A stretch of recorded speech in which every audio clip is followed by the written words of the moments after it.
That was a quote from Michael Pitt from Last Days. Oh, nice. Yeah, as Blake from that film, directed by Gus Van Sant. I figured I might switch it up a bit, just kind of include just quotes from the movie that we talk about, you know? Yeah. Kind of keep it fresh, keep it new, keep it exciting. That was exciting. Yeah, I'm starting with a strong one, aren't I? Yeah. So yeah, we're gonna dive into it, but first, got some movie news, kind of. So this is sort of a continuation of something that we've talked about before with Dwayne Johnson and Black Adam. Have you been hearing about the stuff going on with him and Shazam and all the beef that's going on with that? No, I haven't. I know that there was. Did we talk about it? I was talking about someone. Just kind of confused where DC was going, but they're trying to remove themselves from all their old people that they used for films. Yeah. I think it was when we talked about when James Gunn came aboard and got rid of Henry Cavill. Yes. And decided to just wipe the slate clean. So this is kind of a continuation of that. So essentially what happened is the first Shazam movie that came out a few years ago, it was supposed to kind of hint at Shazam going up against The Rock's Black Adam character. But The Rock stepped in and was like, nah, let's not do that. Because I'm The Rock and I don't want that to happen. And so they were like, okay. And so they just scrapped that from the movie altogether. And then Black Adam comes around and Shazam, the people who made Shazam, was like, hey, we should have a cameo in Black Adam because in the comic books, Black Adam and Shazam are arch enemies. You know, they get their source of power from the same place. Okay. And they have a huge history together that would really be compelling to see on the big screen, you know, those two going head to head. And sure. And The Rock was basically like, no, I think Shazam is too lame. I need to go up against Henry Cavill's Superman. And so instead of having a Shazam cameo in Black Adam, they had a Superman cameo instead because The Rock wanted to build up this whole big battle between Black Adam and Henry Cavill's Superman because he thought it would draw in more people and be more compelling than, you know, what they were originally going to go for. But The Rock was like, no, I want to have it my way. Well, it's The Rock. Yeah. He's got some talent, gets to drive some of the... Well, I guess if you don't have a backbone either, which DC didn't. That's why all their films are shit. Yeah. One correlates with the other. Yeah. And so... Drain My Cock Johnson swung his big old steaming influence around. Okay. And, you know, this new Shazam movie's come out. Yep. And originally, because in Black Adam they had the Justice Society of America, originally they were going to be a cameo in this new Shazam movie, and then Dwayne Johnson stepped in and was like, nah, let's not do that, because I want to keep it separate from this film. Even though it's a shared universe and all these characters are supposed to be in the same kind of superhero world together, you know. Is Black Adam good or bad? It's bad. It sucks. Are you talking? No. I'm talking like the character. Is he a good guy or a bad guy? No, He's supposed to be like kind of an anti-hero villain thing. It's like that thing that they keep doing where like, I'm the anti-hero, I kill people, and then sure, but he's still like the good guy who saves the day. Yes, like he's just one of those types of trendy, like he's kind of like a Venom now, right? Like Tom Hardy's Venom, like, oh, he's a bad guy but he's also a good guy, you know. Yeah, it's a weird, like other superheroes have issues with the fact that he kills people, but that's mostly it. Like that's kind of where they draw the line. It's like, I don't like that you kill people. And he's like, I don't care. I'm Black Adam. Boo. But yeah, they were trying to build up Zachary Levi's Shazam versus The Rock's Black Adam, and The Rock was not having any of it. And so he kind of stepped in and meddled with a lot of the production of what was going on with those movies. Well, now it makes sense why they got rid of him. Yeah. So he kind of screwed himself over because I guess he's kind of the reason why they got rid of Henry Cavill's Superman, is because Dwayne Johnson overstepped it and he really tried to push the Black Adam versus Superman thing, and James Gunn really didn't like that. So then instead of just getting rid of Dwayne Johnson, he got rid of both of them. Damn. Yeah. So people are now starting to realize just kind of how huge of an ego The Rock has, and just how big of a baby he is in terms of how movies are made and how he looks within those movies. Yeah. But I mean, most actors are like that, I think. Most actors are like that, but I think now, like, the general population, like the general movie-going public is starting to realize, oh, wow, this guy's kind of a dick. Yeah. I don't know. I really don't have like a one way or another on it. I feel like everyone's like that. I don't really know. Yeah. Like if I thought about a good Brad Pitt comes to mind when I think about someone that's just like, I'll go in, I'll star in your film, and I'll do everything that you'd like me to do, and that'll be it. You know, I really don't. I feel like every actor has something where they want to have, you know, controlling rights or creative rights over what's going on.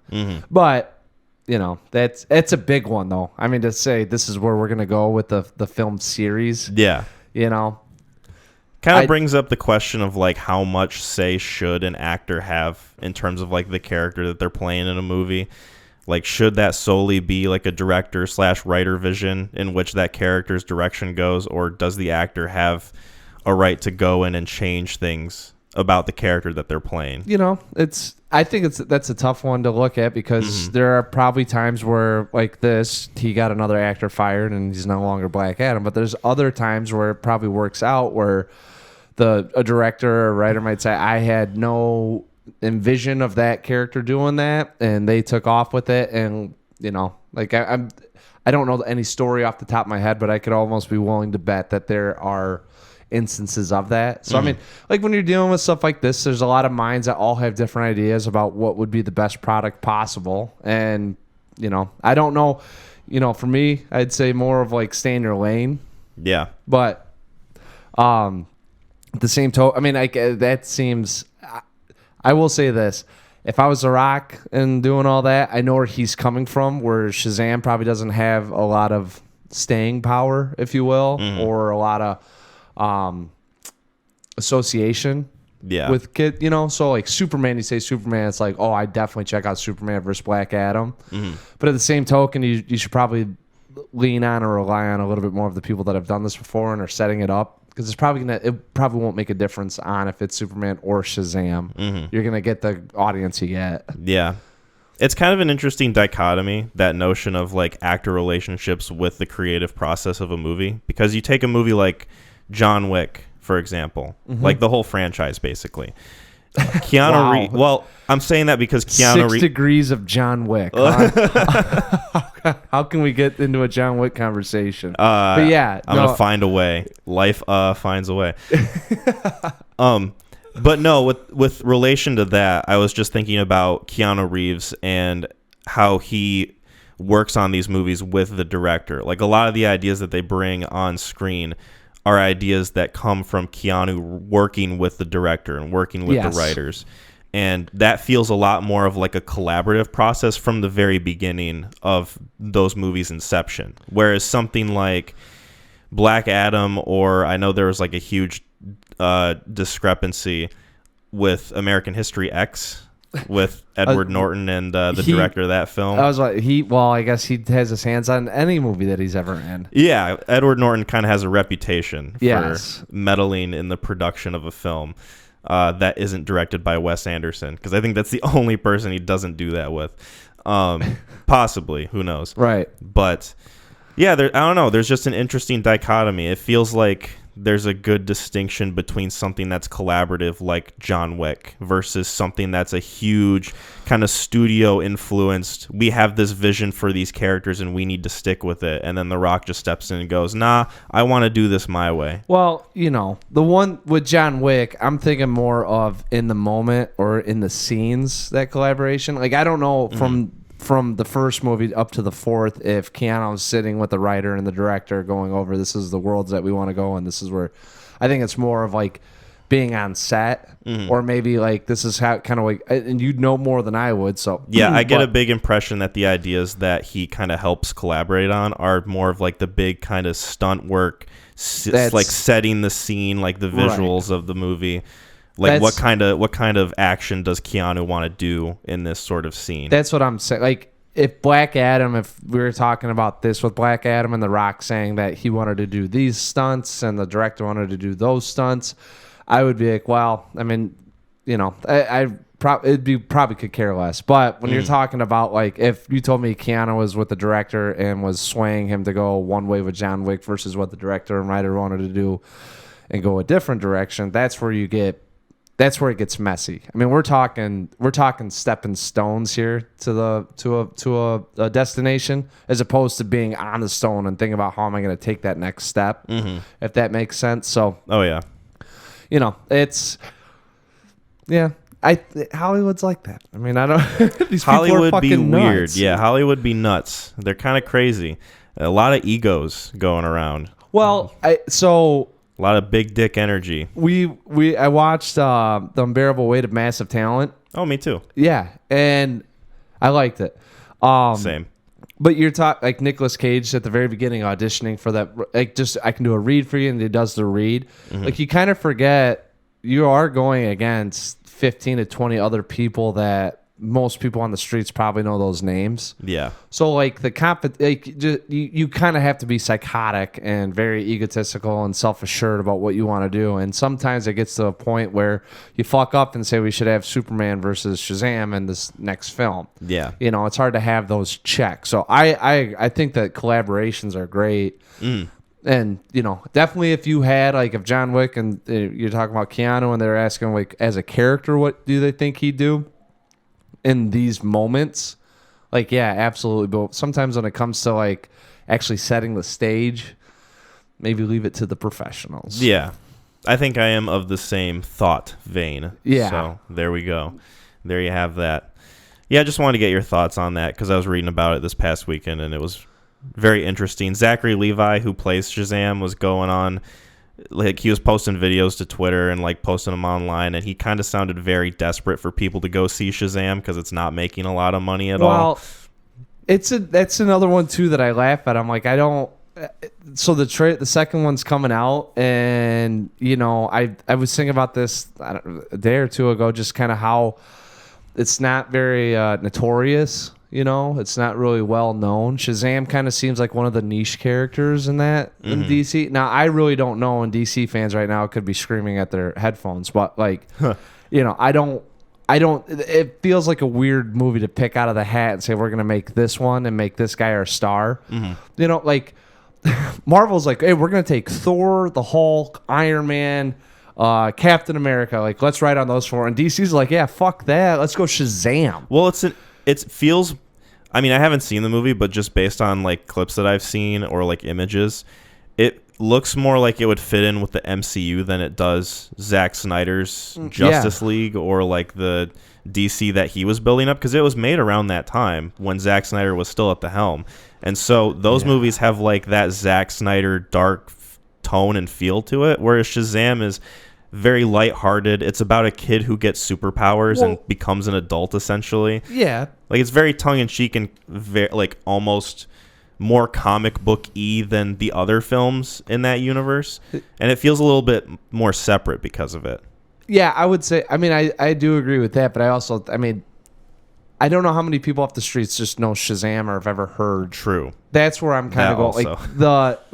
Like, check out our movie. It's like, I just feel bad for you because that could be a really good movie, but it doesn't have. You're not gonna. You tell someone about the Incredible Hulk, you got a chance out of, like, what, 4 out of 10, 5 out of 10 people have heard of the Hulk. You know, like, if I don't know how many people I could grab off the streets and say before that movie came out and go, do you know Shazam? Like, they would ask me, like, is that Shaquille O'Neal's movie? That's why I got confused. I thought they were bringing back the genie. Yeah, like, I had no idea. That would have been more interesting, honestly. So that movie almost feels like kind of like how Venom is in the Marvel universe. Yeah, you know, it's like one of those. It's kind of like a one-off. It's a good comparison. You know, it's not really it. So even now talking about it, it's like, I don't blame The Rock for saying let's get Superman versus Shazam, but it's also like, why don't we trust the process? And if we're trying to build up this, and this is kind of, you know, but you're gonna only have certain. I don't know. I have a hard time thinking about this too, because, like, ever since Marvel came out, people became Marvel fans. So, like, I want to say there's, like, no DC fans, but before Marvel came out, I wonder it would have been around the same, because they always said Marvel versus DC, right? Yeah. So I mean, like in that world, you kind of think of like 50-50 split in terms of demographic. I don't know if it was 70-30, but now it's definitely got to be like 70-30, because everyone knows Marvel versus, like DC movies. Yeah. We'll see how this James Gunn era goes, I guess. To be determined. I'm hoping they can get past all the shit and he can kind of rein it in. Well, yeah. I mean, it's you're cleaning up a room and you just look around and there's just so much shit around it and people are coming by and they just what can we reuse and what should we throw away? Yeah. Well, and not only that, but I mean, people see it and they go, Jesus Christ, And he's like, this isn't even my room, So like, hopefully you can get to a point where it's kind of dirty, but a lot of people forget how it looked previously. Yeah. If you can't separate yourself from DC and what people already associate it with, he'll be in trouble. But I've liked his films. I mean, I think he's got a good chance of getting this right. Yeah, but he's got a creative vision, that's for sure. Yeah. Just having watched his movies. So, speaking of movies, we saw a movie. We did. It involves heavy drug use and wildlife. Yeah. It is called Cocaine Bear. Yeah, I guess. But the only thing that the two movies we'll talk about have in similarity. Drug use. Yeah. Drug use and lots of hair. Yes. Yeah. About the only two things. So, did you want to tackle this one? Sure. Since I recommended Last Days. Oh, there's Harmony Korine. I guess Harmony Korine was in Last Days. He was. I was like, why does that guy look familiar? And then he I looked him up. I was like, oh shit, that guy directed Spring Breakers. We'll talk about it. Yeah. So, anyways, Cocaine Bear, 2023's Cocaine Bear, released as Crazy Bear in other countries because they probably can't put cocaine in the title. It's kind of odd. Yeah. Or they just want people probably Australia. Yeah. Australia is known for kind of having strict drug regulations in their entertainment. Really? Yeah, specifically their video games. Like if there's drugs in video games, the game will most likely get banned in Australia, or the company will have to change whatever they named the drug in the game in order to make sales in that country. Okay. Yeah. I could see that. I mean, if you're talking about trying to make sure that you don't like a gateway video game. Yeah. Video games cause drug use. Well, I mean, just think like, if you're in Australia, like there's not much to do, I'm guessing. So I could see drugs being prevalent if like they're trying to curb it. Yeah. Drugs, kangaroos, and trying not to die. Yeah. I'm just thinking about Kurt Cobain walking around in Australia. That'd be an interesting movie. Oh, man. Sounds wacky. So, Cocaine Bear, 2023, Elizabeth Banks' fourth film. I had to look it up because I thought this was her first one, but she had done three ones previously to this. Starring Kerry Russell as Sari, Eldon Enright as Eddie, O'Shea Jackson Jr. as is it David or David? David, I think. David. Ray and posthumously. Shout out to posthumously. Yeah, Ray Liotta as Sid.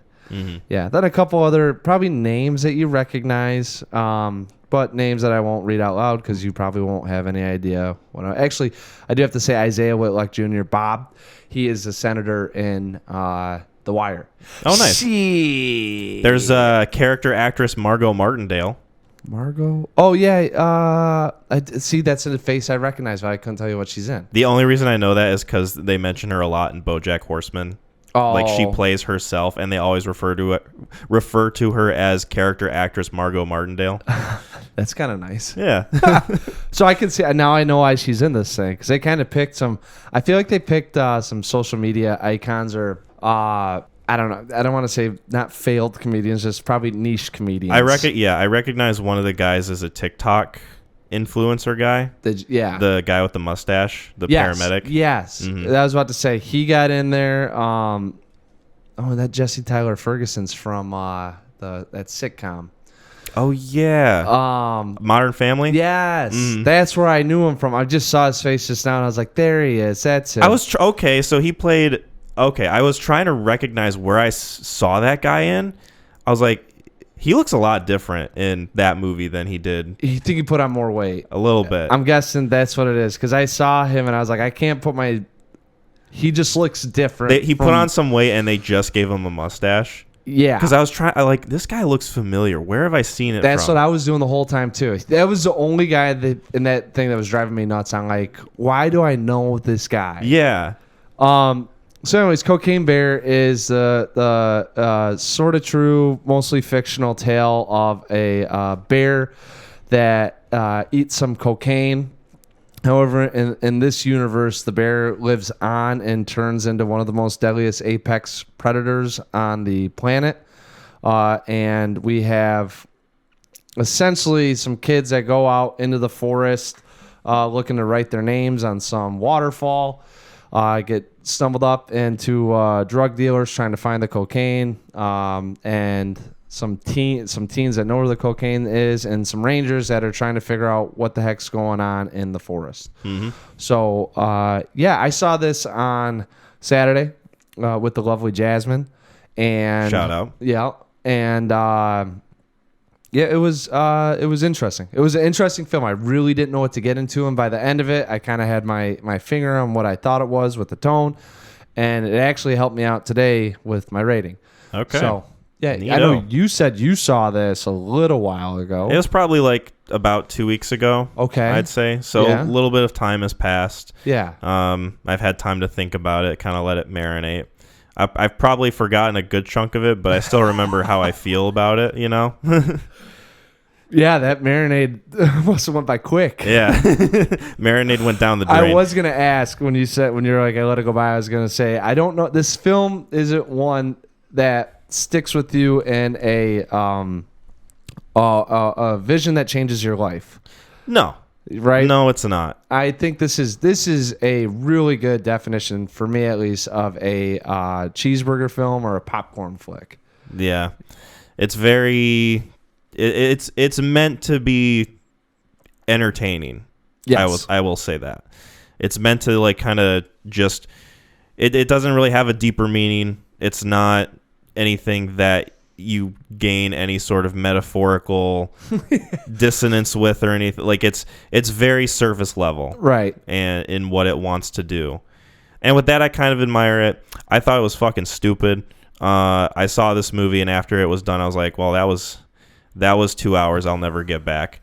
So that's cool. Yeah, this is this is more of a... I didn't know what I knew. I was hoping it'd be entertaining throughout, and I thought it was. That's good. But listen, it's not. My conclusion after it was, this is an '80s B film. This is a '80s slasher film that instead of using a Mike Myers, this is the Cocaine Bear. Mm-hmm. And I thought Elizabeth Banks, once I kind of came to that, I was like, I kind of respect it more now. You know, I thought she did. I thought probably what she saw it after or was going after, she got right. It doesn't make it a great film. No, God, no. No. But in terms of what she was going for, I thought she got. I like the music, and I like the music too. I liked the sort of synth wave kind of bops that you get, sort of like 80s, kind of throwback. Kind of makes sense with what you were saying, how it's almost like an 80s slasher inspired type of movie. I think that was the tone that she was going for. I really do. Mm-hmm. Yeah, I don't know, man. I just wish. I kind of look at this movie and I think of it almost in the same way as Brightburn. Have you ever seen Brightburn? No, that's edgy kind of superhero movie. It's one on the that also has list. Elizabeth Banks in it, by the way. Right. She plays the bad Superman's mom, right? Yeah. Okay. That movie I look at and I see the concept and I see what they were going for, and I think, this could be a really cool kind of idea that they explore, like a no-holds-barred evil Superman that just doesn't hold back. But it's set on a farm, and there's not many people around, and they don't really do that much with the concept other than just have him kill a few people, and then that's it. Right. And then you don't really get like total carnage until during the credits of the movie. And that's kind of how I felt about this one, maybe a little bit less so because they do show more of like what the bear does in terms of carnage and wreckage, but it takes a while to get to the bear. And after a while in the story, spoilers for Cocaine Bear, by the way, it starts to become more about the drug dealers and the struggle that they have against the family versus them trying to survive against a bear that's addicted to cocaine. The writing in this thing, we'll just say right now, is not great. No. So I think that's really what kind of prevented me from getting into this movie. Well, it's very much like it's set up for, oh, this bear is on cocaine. Like they say it so many times, like a bear did cocaine. Like the amount of times that they said that, I could probably count on two hands.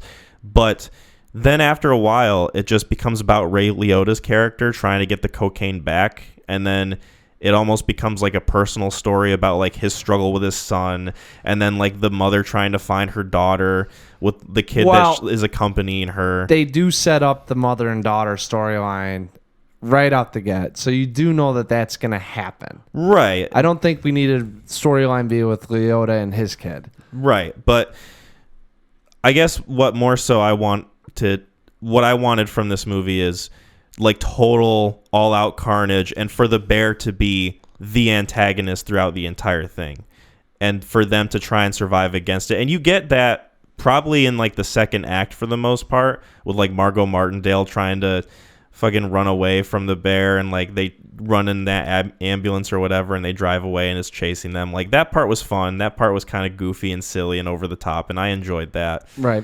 But then the movie kind of just slows down, and it sort of loses that steam for me towards the end of it. Well, yeah.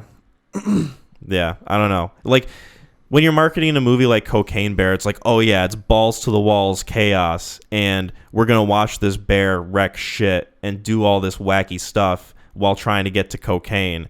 It's like, okay, we get a little bit of that, but I don't know. I just wish we had gotten more of that. I think more of it would have been it's a tough one. I don't know. I thought they handled it. I agree that. Well, here, let me say this. I agree.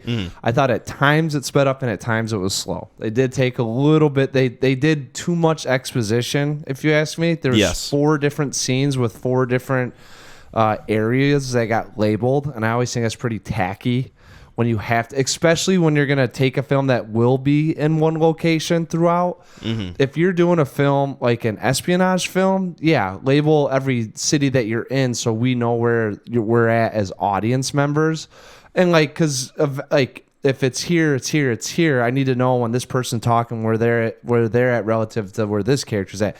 But eventually, like these films where it's going to be in one location, don't waste your time telling us where everyone's at. Mm-hmm. We know where we're going to. I could care less. I want to see the cocaine bear. I don't want to see, that we're talking about the drugs. Now, so we should say this. This is based on, the events of a bear doing cocaine are real. There was a 175-pound black bear that did cocaine, where I don't know the guy's name, Thornton, was in a plane. He was found dead in a driveway. On September 11th, which is crazy. Yeah, Andrew Thornton.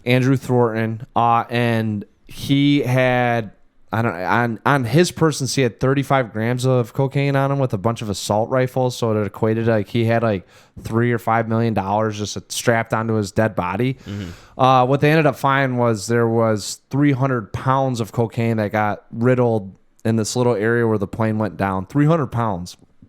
But as kind of mentioned that there was a little bit of stuff flying out, they when they found the 300 pounds, they also found a dead bear, right? Mm-hmm. And they estimated, or the rumor is or whatever, that this thing ate 40 containers worth of coke, which came up to 35 pounds of cocaine. Jesus Christ. Right. And I'm like, 175-pound bear doing 35. I thought this thing was going to be like massive, mm-hmm. And they said the real thing was, I don't know, it's probably like standing up, probably a 7-foot tall, probably 3-year-old black bear or something like that. 175 pounds isn't that big, at least from what I'm guessing for a black bear. So anyways, how it kind of unfolded actually happened, but that's where it would have ended at in real life. She takes us through this journey. So they have the drug dealers that come in and they have to tell them they're from Missouri and they're trying to find the coke and they're trying to get, I didn't really mind all that. I just think they didn't have to explain it to us like we're like, this is like a huge deal. Like just kind of have that be the inciting act, right? Or the how things get propelled into motion. Yeah, like it takes them a while to get to the bear killing people past like when the movie first starts, because he kills those 2 hiker people. One of them. Right. Yeah, because the other one shows up later. And then you don't see the bear for probably like another half hour. And then you get into it, and it's like, okay, there's a few fun scenes here and there, like where Margot Martindale accidentally shoots the guy in the head. Oh my god! I thought it was decent enough leading up to when they get to the cop. Like if he doesn't go and chase him down, it's just the drug dealers out there, and they're trying to figure out how to get out of the woods now. Like they're almost like Predator. They're being hunted by the bear. Yeah, like just because they got coke on them. That's when it started slowing down, and then they get into the waterfall. I mean, we're kind of getting like that waterfall is probably my least favorite part of the movie. It just was. Whole sequence just felt very lazy and kind of just. I don't know. It just killed. It fell way off. It fell off a cliff. Yeah, literally, quite literally. I mean, like that part of the movie is where it just really lost me. Yeah. Like from before that moment, I was like, okay, well. I know I'm probably not going to like this movie once it's wrapped up, but I'm at least curious as to where it's going. And then once it got to that point, I'm like, okay, I'm not really digging on this. Yeah. You know, like the scene where like it's revealed that there's two cubs that she has, like the cocaine bear has, and they're both addicted to cocaine also. There was like really weird kids on drugs in this thing between the two kids that did it and then the two cubs that are on coke. I'm like, I was going to bring that up too. Well, I think she was like, I think it's kind of like one of those things like, haha, isn't this funny? We're being kind of risky here. You know, like this is like kids doing cocaine. Like, God, we shouldn't talk about this. And then I'm like, I still don't know at any point ever if that's ever funny. No, like I don't even think it's like really dangerous. I thought it was so stupid. Like, the whole point of that scene was like, haha, look, it's these little kids doing drugs, hard drugs. Isn't that funny? Yeah. Is that you don't see that in movies ever? It's like, I mean, I guess it's something, but I wouldn't call it funny or anything substantive or adding to the movie in any way. Right. It doesn't make this thing any much darker or humorous. Right. I mean, and it wasn't, I mean, they eat it and then they spit it out. So it was almost like a real life take on if a kid did drugs. Yeah. So that's why I was like, I don't know how safe we're playing it here with how risky we're trying to go. Yeah. And I just really wanted it to embrace its own premise. Like, 100%. Dude, like, I think take the bear, put it in a huger population, maybe a little more suburban, have it break through people's houses and like destroy families and like cause like all this kind of carnage. Include like the ambulance stuff and like Margot Martindale's character if you have to. But I mean, I don't know. After like a few spurts of craziness that the bear is involved in, there's just a lot more downtime in this movie than I was led to believe. The problem is you have a mother reuniting with her daughter, you have a police officer chasing down the drugs, and you have an act of redemption between a drug dealer, his drug dealer friend, and the dad. Mm-hmm. Like there's three different storylines going on here. And all this is around the premise of a bear doing coke. So, I mean, like you're kind of squeezing more juice out of this thing than you should. Right. You know, and if you're going for kind of wacky and zany, take out one of the storylines and then like it just feels so unnecessary. That's what well, dude, the end of this thing, I mean, like the guy gets I was laughing a little bit at the end of this with some of the things that were going on. I thought the Ray Liotta shit was dumb as hell. I like him and his buddies like, I guess you are a good friend, man. He's like, yeah, I love you. He's like, I love you, you know, however it goes. I'm like, we don't need that. No. Right? The whole cop angle of this thing, the one guy that goes down there, that his stuff wasn't even like all that funny. I thought it was kind of humorous with the dog, just to have the dog involved, but like it just had a little too much going on when it didn't need to. There's a lot of fluff. There's a lot of fluff in this movie that the whole premise of it is just supposed to be, look at this bear, he's on cocaine, he's going to kill a bunch of people. Like that's... Like, I don't know. Like, I would like a little bit more than that, but you don't need too much more in order to, like, make the movie weighed down by, like, all the unnecessary bullshit, you know?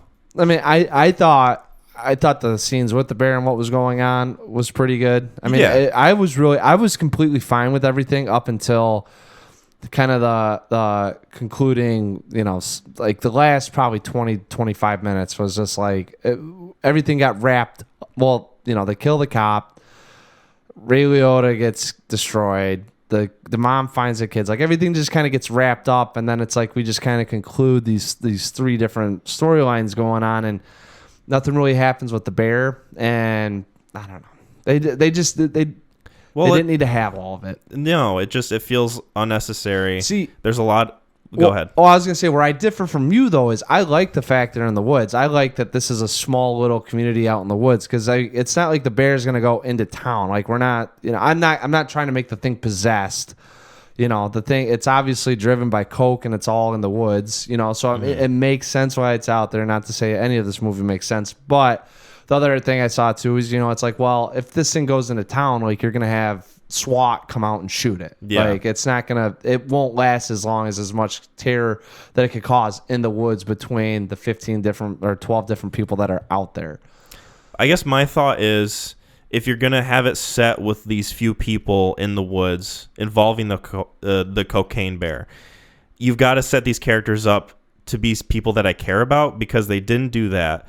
Or you've got to set it in another location, probably in a more populated area, and just go balls to the walls with the premise of it and have this bear kill a bunch of people. Then it doesn't really matter if I don't care about a whole lot of them because they're all getting slaughtered anyway. And I get to see some cool, fun bear kills in it, Like, you either go one way with it and have the characters be better, or you go the other way with it and then just have all-out carnage and have people go see this movie for what it is, Yeah, yeah. I'm not gonna say I don't think it needed to be. I think where it was at was fine. I think they had one too many storylines, and they try to have it be carnage with also trying to get you to care for either the son or the mom and the daughter. Which I did not. Well, because you're not supposed to. That's the whole. Like the tone of this whole thing is an '80s slasher film. Like if you think about that bear being Michael Myers. Jamie Lee Curtis doesn't get reunited with her mom and go, I'm so sorry, I'll never drink again when I babysit. Mm-hmm. Like it's just about the fact of her escaping the terror that surrounds her, which we kind of get here, but at the same token, like you said, there's redemption, and then there's like the finding of the dog, like. All this stuff that just doesn't fit matter into the tone of the film. Exactly. And I get what you're saying with the carnage. Like I think that would be to me would be like I'm not going to get into this either because like at some point SWAT would show up and just shoot the thing. Like unless you can fit in 40 straight minutes of that, which you really in movies you can't. I mean it's like you're not going to have enough. A day's got to go by. Yeah. Essentially. Right. Yeah. Or even just like if SWAT is a concern, just. The movie it's already difficult for me to suspend my disbelief anyway. It's a bear on cocaine that's murdering a bunch of people. Right. Like, it doesn't really matter to me too much if they find an excuse like, oh, it's set in, like, this small town, and we can't get SWAT out here because it's super remote, and, like, our police division is only, like, 4 people. Like, I don't know. They could have found a way, I think, to make the premise into what I wanted the movie to be. Sure. But I think a lot of the issues that I have with this movie would just involve a lot of changes going into it to make it a completely different film overall. I agree. I think she hedged her bet. I think what she did was we're gonna struggle a little bit with the story, and we're gonna struggle a little bit with this killing thing. So like let's kind of it's a decent enough job for me blending it. Mm-hmm. I thought, but I mean I don't know. The story, I just can't get behind the story. I really got annoyed with the drug dealers. Yeah. I just was super annoyed and was like, I think it's funny that they're here, but like, let's not have the dad, one of the guys, because you could totally tell he's like a changed man. Mm-hmm. Like he was like, like, I found Christ and I'm good now. Like, come with me, David, and let me show you the light. Right. Like, I was like, I don't need this. No. No, you really don't. The marketing of this movie was insane too. Just gonna touch on that a little bit. I remember I was at work, and this was probably like a couple months before I'd even known anything about the movie. And my coworker comes up to me and he's like, "Dude, have you seen this trailer for this movie called Cocaine Bear?" I'm like, "What the hell is that?" And like, I hadn't heard of this movie, and so he showed me the trailer. I was like, "Well, that looks pretty wacky." And then, of course, the whole marketing campaign of this movie, it's like every other ad you see on YouTube or like everywhere you go online, there's just ads for Cocaine Bear just everywhere. Well, I think they wanted to attack the social media aspect of it. Oh, yeah, absolutely. We're not going to do commercial mainstream TV. Let's just get on TikTok, YouTube, whatever platform we can get on, and like, Twitter, and just facilitate our ads through there. Well, it's a story that kind of has a lot of internet lore around it, or like internet discussions of it, like oh wow, think about this bear doing cocaine, like he probably would have been the most powerful apex predator ever in that moment. Let's see what we can do with that premise. And people got fun ideas from it, and they had fun thinking about that premise. Yeah. And so when that idea kind of is introduced to the online community and it thrives that way, it's like, okay, that's going to spread like wildfire. Word of mouth is going to do this movie really well. And I'm curious what the box office on it is, actually, now that I think about it. I think I saw it was at 58.5. So it had a budget of $35 million at most, and then it made $81.7 million. So it wasn't, really? Yeah, it wasn't terribly performed. Probably make $100 million at the end of its theatrical run. DVD sales TBD, but I mean, I still think this film. I think this film is still fun. I'm not gonna. I won't take it away. It has some fun moments. Yeah, I see. You had like if you're not, and I didn't get invested into the characters. I guess it was just kind of. I don't know. It's hard for me to say because I got when they got on the gazebo, I just really didn't care about all that, and that was stupid. I mean, it's just like any scene that didn't involve the bear killing people, I was not interested in, and there was a lot of moments in the movie that were like that. Well, at the beginning, you give it a pass, right? Because they're kind of setting us up where we're going. Yeah, and like I wasn't gonna judge it too harshly at that point. No, the kids stuff, I was like, all right, this is don't need this. Don't really care what these kids are terrible doing. Actors. Like this is all bad. Yeah. Well, I mean, the little boy had a couple funny lines, but and then the drug dealers come in. They had that fight scene I thought was funny, and then having that kid walk him around, I thought that was kind of funny. I mean, and then it was just kind of. I mean, there was almost an element of Jaws in here about, where's it going to come from next? You kind of would have these things get set up where you knew it was coming, just didn't know where. And then some of the times just walk up out of the woods, and I mean, I thought like I was really good until we got to the gazebo, and then Ray Liotta came back in and then it turned into a drug hunt. Yeah. And then that's when the movie kind of shifted from... It turns into a poor man's No Country for Old Men, basically. No, don't. How dare you? That's why I said poor man's. No, not even poor man's. This isn't even... There wasn't even... No Country, he's got the money and he's running. I mean, this one is... They're on the search for drugs, and he's like... It shifted tones a little bit. Yes. Right? It did. I think that's the easiest way to say it. It went from this really fun 80s slasher film to... All right, now we got to go find the drugs. And there's some elements of that from the 80s. I mean, sure, I think she really pulled from the 80s in this, but like just not needed. Yeah. Not needed. Yeah, I think my favorite parts of this movie was the scene with Margot Martindale and the paramedics. I liked that. I like that stuff. Yeah. And then where she accidentally shoots the guy in the head when the bear shows up at the front door.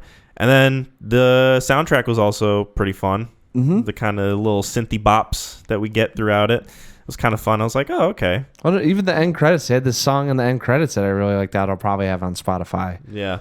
Now I was like, at least I can enjoy the soundtrack of this movie. I thought the bear looked great. I mean, I wasn't sitting here going like, oh yeah, like, I mean, you can obviously tell it's animated, but it wasn't distracting to me. There were some shots of it where it looked pretty, forgive the pun, grisly. Yeah. Oh, yeah. When it's got blood everywhere and it's roaring. Well, just like the shot where the guy with the TikTok guy with the mustache opens the door and the bear's in the shadows and it kind of creeps out. It's like, oh, that's a little frightening. Yeah, right. That's pretty effectively creepy. And then when I like that they include that. Yes. Yeah. I mean, it had spots. I really think, dude, I will say 2/3 of this film I was completely fine with and it was entertaining. Yeah. I don't know how you end it if you take out Ray Liotta and the whole drug angle of it. Because the problem, too, is at the very end there, they almost make the bear like a hero. Right. And I did not like that. I didn't either. The villain of this movie is supposed to be the bear. Yeah, like they're trying to make it like drugs. It's supposed to be like a Jaws situation. Yes. Like nature is the enemy. Yes. But then Ray Liotta comes in, he's like, I'm the bad guy. Well, I don't want to spoil anything, but yeah, exactly. Like, oh, I'm gonna get the drugs. Now we gotta kill this bear, and it's almost like I got really pissed too because I was like, well, fuck, I don't want him, but I also want the bear dead. Well, it's like we're supposed to care about the bear now that we know that the bear has cubs. Like that was a weird through line through the movie. It's like, okay, we're introduced to these cubs, and it's like, oh, now we don't want the bear to die. Yeah, like she was like, what? You know what happened? I mean, that's what I'm saying too. The writing in this thing was just really poorly written. There was one scene that they're walking to the cave, and they had to explain to us that one of the guys was dead. So that hiker. So we don't want to end up like the hiker now, do we? Or whatever. And then they had to do the smash cut of seeing the hiker. Mm-hmm. It's like, we don't even see the bears, just to show us, hey, guys, don't forget this guy died. He was here, now he's not here. Like, there's a couple instances of like, oh, just in case we forgot or you guys forgot, we're going to tell you again. That smash cut was so weird. That was so disjointed and out of place. I was like, what? Why didn't they just have this be linear? They had that. Well, and you heard the guy screaming when they were in the cave. When the kids and the mom were in that cave, the guy started screaming. Uh-huh. And I'm like, oh, he's dead. Like, I didn't need any more than that. Right. And if you're not going to really show me, you're just going to show me this like really grotesque like image of a guy like, I'm good. I've already seen worse than that already. What you guys have shown us already. Trying to shoot this out of order. What are you, Gus Van Sant? Teaser for our next combo. Yeah. And then there was the whole scene with the cubs rushing Ray Liotta, and he's like, get off me. Someone shoot these cubs. It's like, one, you have a gun. You could shoot them yourself. And two, they're just cubs. You could kick them off the cliff. Like, if you really don't care about the bear cubs, just fucking punt them. That's what I was thinking too. I was just saying, so I was like, dumb. oh my God. I was like, one of these things is gonna get killed, and then I'm gonna be like, well, go get him now, Mama Bear. You know, I think I was pissed off because I was sitting there like, God damn it, like, why are they pitting the two things in this film that no one's rooting for against each other? Right. And it's like, what's worse? What is the bear worse? It can't be worse. It just did coke. Ray Liotta's worse. He's the one that gave the bear coke. And it's like, why do we have to sit here and have this struggle? Like, why couldn't you have just said the two drug dealers stumble up on the mom, and then it's all five of them trying to get out? Leave it at that, right? Yeah, there's no need for Ray Liotta to be the new antagonist or to have that sort of conflict come about in place of the cocaine bear, you know? I could almost see the writing being like, well, we got the detective on the gazebo and we got to take him out, and the guys can't take him out, and the bear can't go up on the gazebo. How do we get him out? It's almost like they wrote themselves into a corner. Yeah, that's honestly like, that's what I'm saying. If you take that detective out of there, because really there's no need. It was out of his jurisdiction and all that shit. Like his whole thing, he was in the thing for 6 minutes and just was like, whatever. The funniest thing he gave us was that dog thing. I thought he was really hitting on that chick. He's like, can you watch my dog? Right, I thought that too. I was like, oh, okay, I'm getting a little cheeky with this, huh? Movie. Was there anything else we wanted to say about Cocaine Bear? No, I don't really think there's any. I still think it's fun. I think this is a movie that you could easily. Well, I shouldn't say easily. This is a Halloween type movie, kind of getting around that time that you could throw on if you have people over and have a decent laugh, as long as you're not into the film. Mm-hmm. This is a great, probably background filler time film. Yeah. If you don't want to get invested and you just kind of happen to look over, because there's a lot of the time with the bear on there. The bear is pretty realistic looking. There's some, I don't want to say it's not like witty dialogue or anything, but there's just some fun moments with very, some of the people, it's not wholesome, and I don't want to call them ignorant. It's very tongue-in-cheek. Well, yeah, but I'm trying to think of the type of person that's unoblivious, maybe. Unassuming. Yeah. Naive. Yeah, kind of. Well, I mean, it's just, you have your lot in life and you're just going through and all this. You're not really paying attention to anything else, and you really don't care what's going on. Mm-hmm. You're just happy to be out where you're at. So, there's a lot of that going on. So some of the dialogue feels it's not genuine, but definitely there's no tricks involved with it. Gotcha. So what would you rate this movie? I've been going back and forth. So I had it at a 6, and then today I was thinking about it, and I was like, you know what, that's a little bit more fun. I think I remember more of the fun moments and just how easy it was to watch this thing. So I gave it a 7, and then after kind of going back and thinking about the story and how pissed off I really was, because I'm telling you that from the gazebo to Ray Liotta's death, I was really like just shaking my head. Like, you were not feeling it. Well, you had it going for you. You were so close. They have the paramedic scene, right? That's literally the last scene before we get to the gazebo. Yeah. Right? You had all that. That was kind of like the last little, oh man, if this gets even worse, or if we can get this mom with her daughter sooner, and trying to figure out how we get away from this thing, whatever it is. There's a lot they could have had going if they didn't have all these fucking storylines in there, and then they shit on themselves. So I'm back at a 6. I'm at a 6 out of 10 because I liked it a little bit more than you in terms of entertainment value. Because I knew I wasn't going to care about any of the characters, so I didn't really have that going on where I wanted to know what was going on. But it fucked up the movie because of what she was trying to do with them. Yeah. I like the soundtrack. Soundtrack was pretty cool. Yep. I'm giving this one a 3 out of 10. Probably won't watch this again if I have my way, but I might listen to the bops. The bops were kind of cool. I like the soundtrack. And Margot Martindale was pretty zany.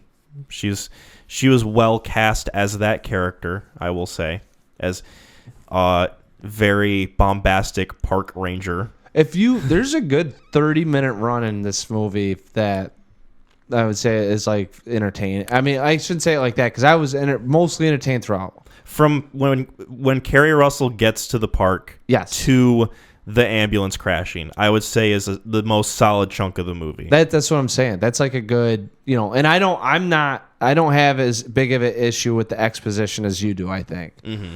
But though the kid, there's a couple scenes in there that probably could get taken out, and I think maybe I'm just being biased because I choose to remember what I like and just discard everything else. Well, like a good that's turkey. Not a bad way to live. Yeah. Sometimes I envy that.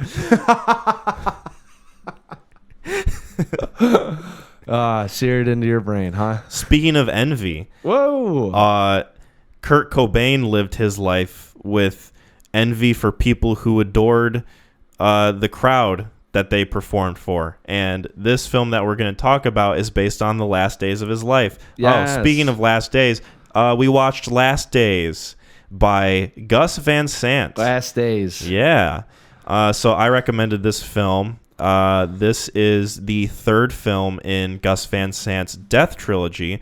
The first one being Jerry, starring not Ben Affleck, Casey Affleck, and Matt Damon. And then the second one being Elephant, which is based on the Columbine school shooting that stars a bunch of people that you won't recognize because there's not that many big actors in it at all.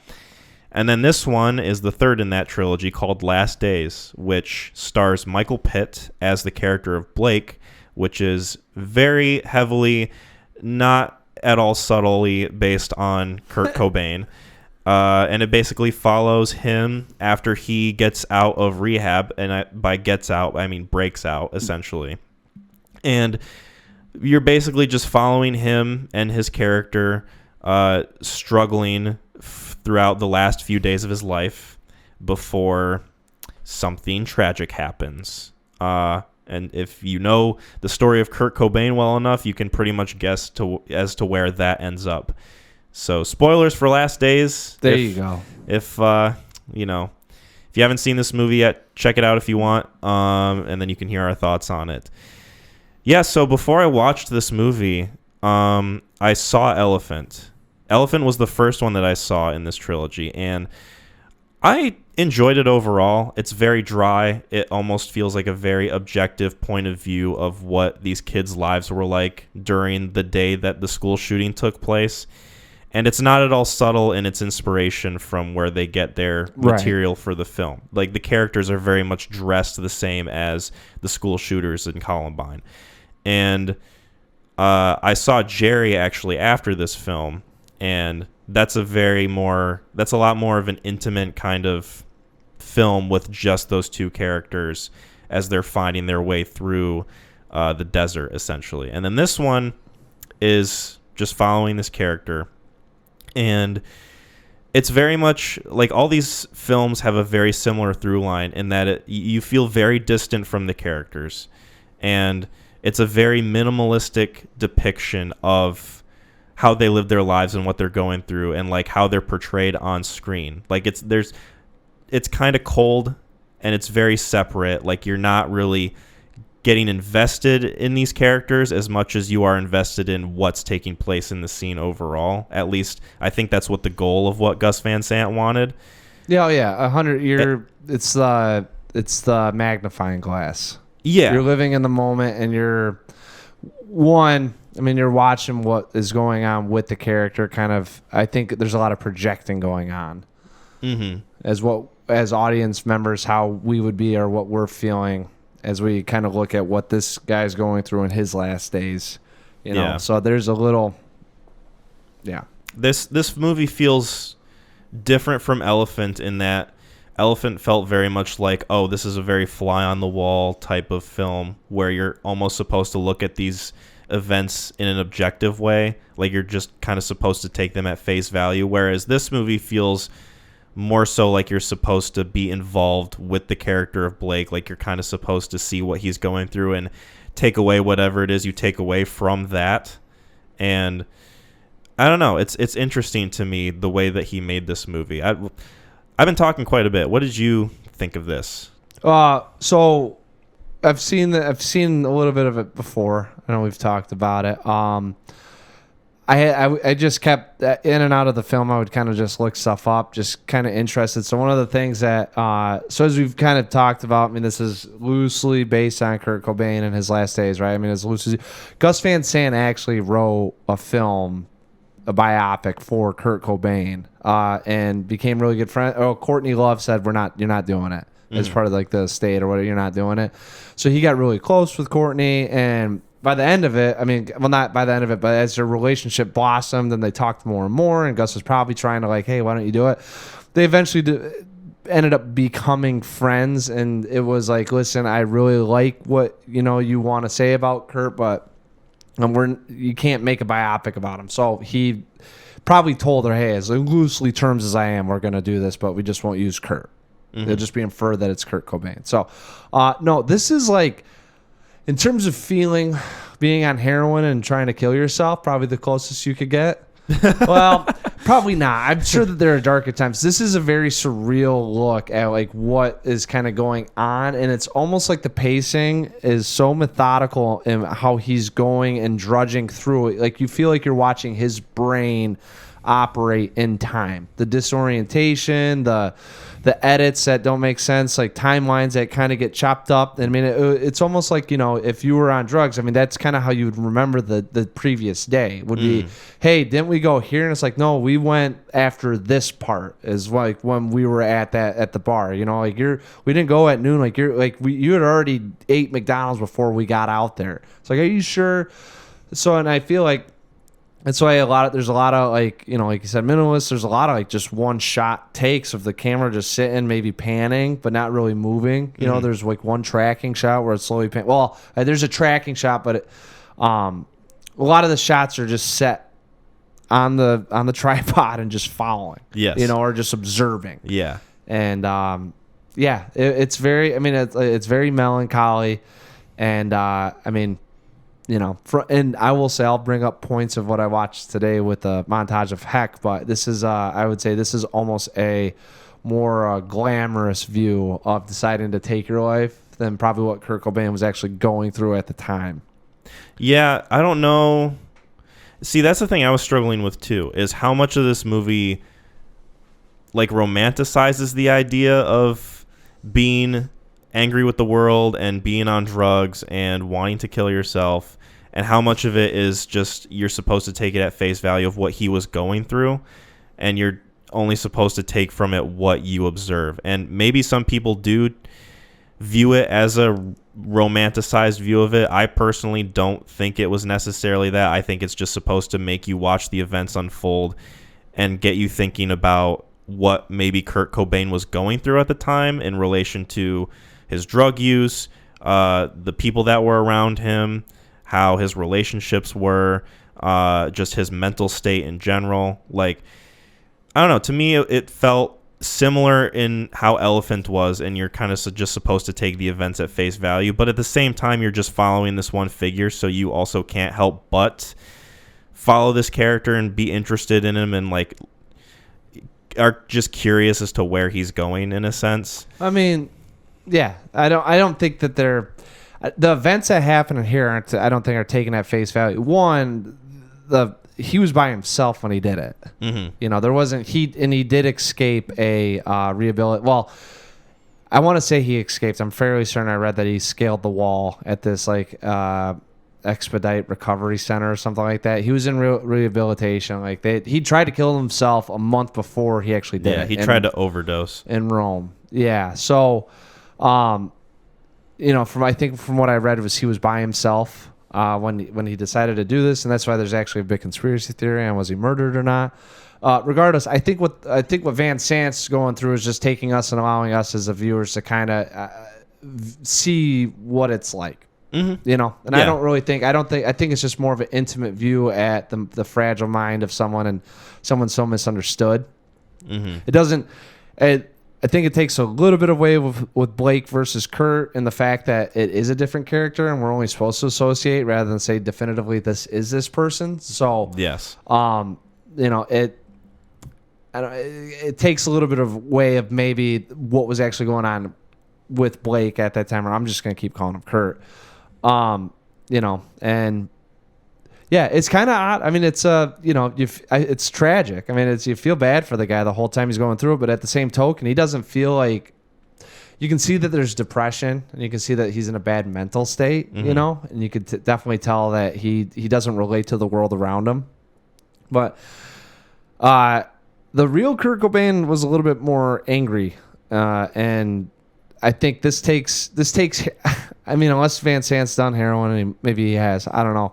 But I think this definitely takes this is what it would be like to be on heroin and just be kind of chill versus actually what was running through his mind. Yeah, I mean, he had ADHD and bipolar. He had a bipolar disorder. So I mean, he was always in conflict with his mind. And didn't he have horrible stomach issues too? That he said that heroin use actually helped with. At least according to him. Well, and he did, and I'm trying to think. They said it was undiagnosed that he had. I can't remember exactly what it was. Bronchitis. Yeah, severe bronchitis and something with his intestinal tract. Well, I mean, heroin's just it's like morphine. I mean, that's all you're essentially. Yeah. You know what I'm saying? Like you're just. I mean, it's gonna relieve any sort of pain that you'd feel. So yeah, I mean. Mm-hmm.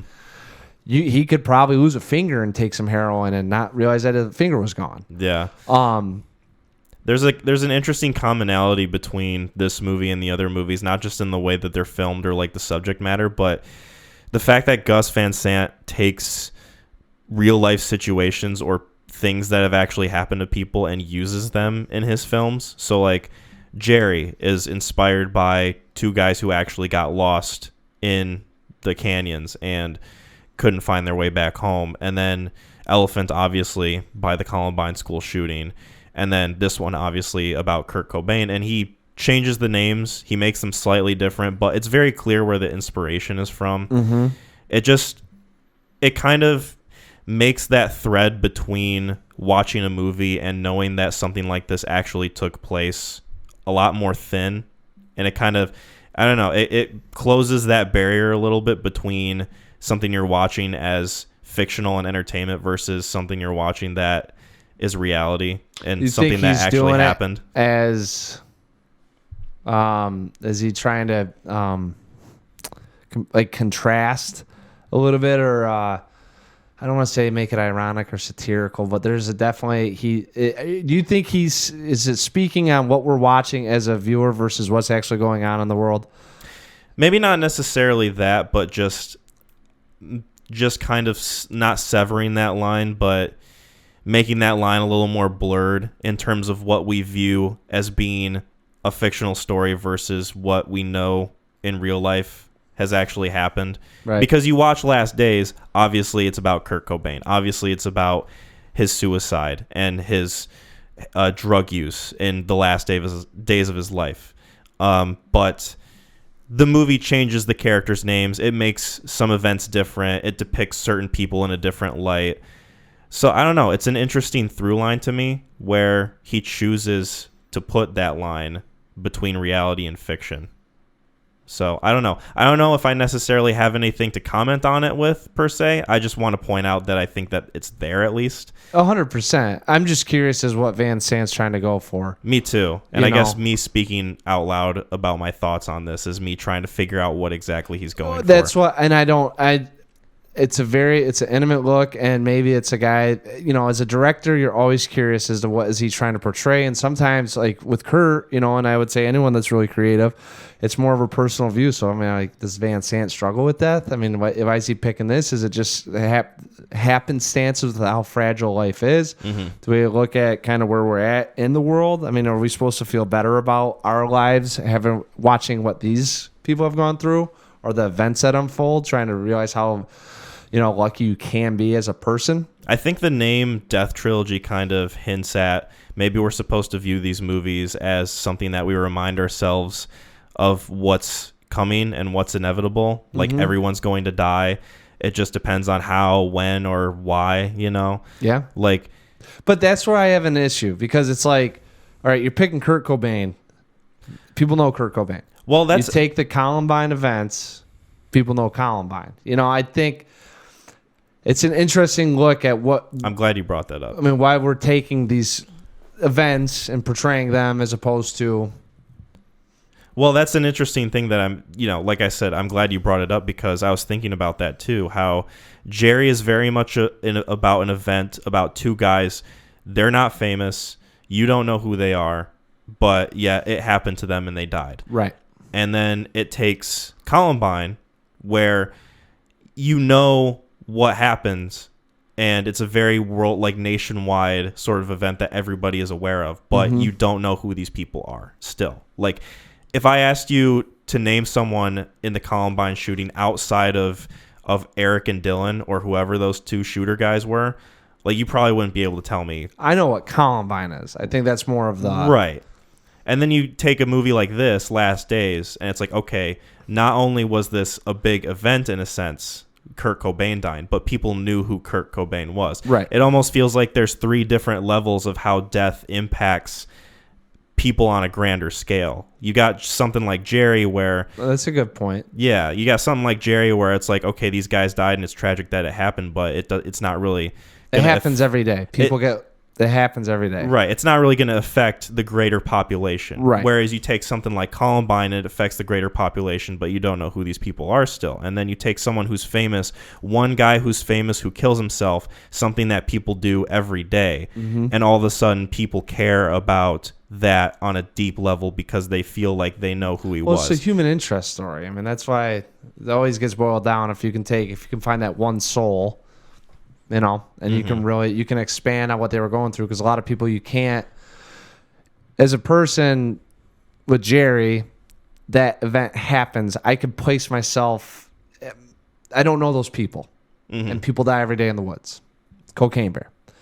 And you got Columbine, right? Yes. And it's like, I sympathize with the families. But once again, you're talking families, plural. There's a lot I only have enough empathy to go around. I can't, in each one, everyone is impacted differently. Now, if he did that third one on a mom with the student at Columbine that was killed and follow her in her last days, I think it would have the same effect here, but I don't know if it's necessarily... Now, with this one, it is Kurt Cobain, but I think it's more so along the lines of us just being with a person going through it, and that's why it's easier for us to project as we watch this, because it is just us with Kurt. So it's almost, and it's not even us with him.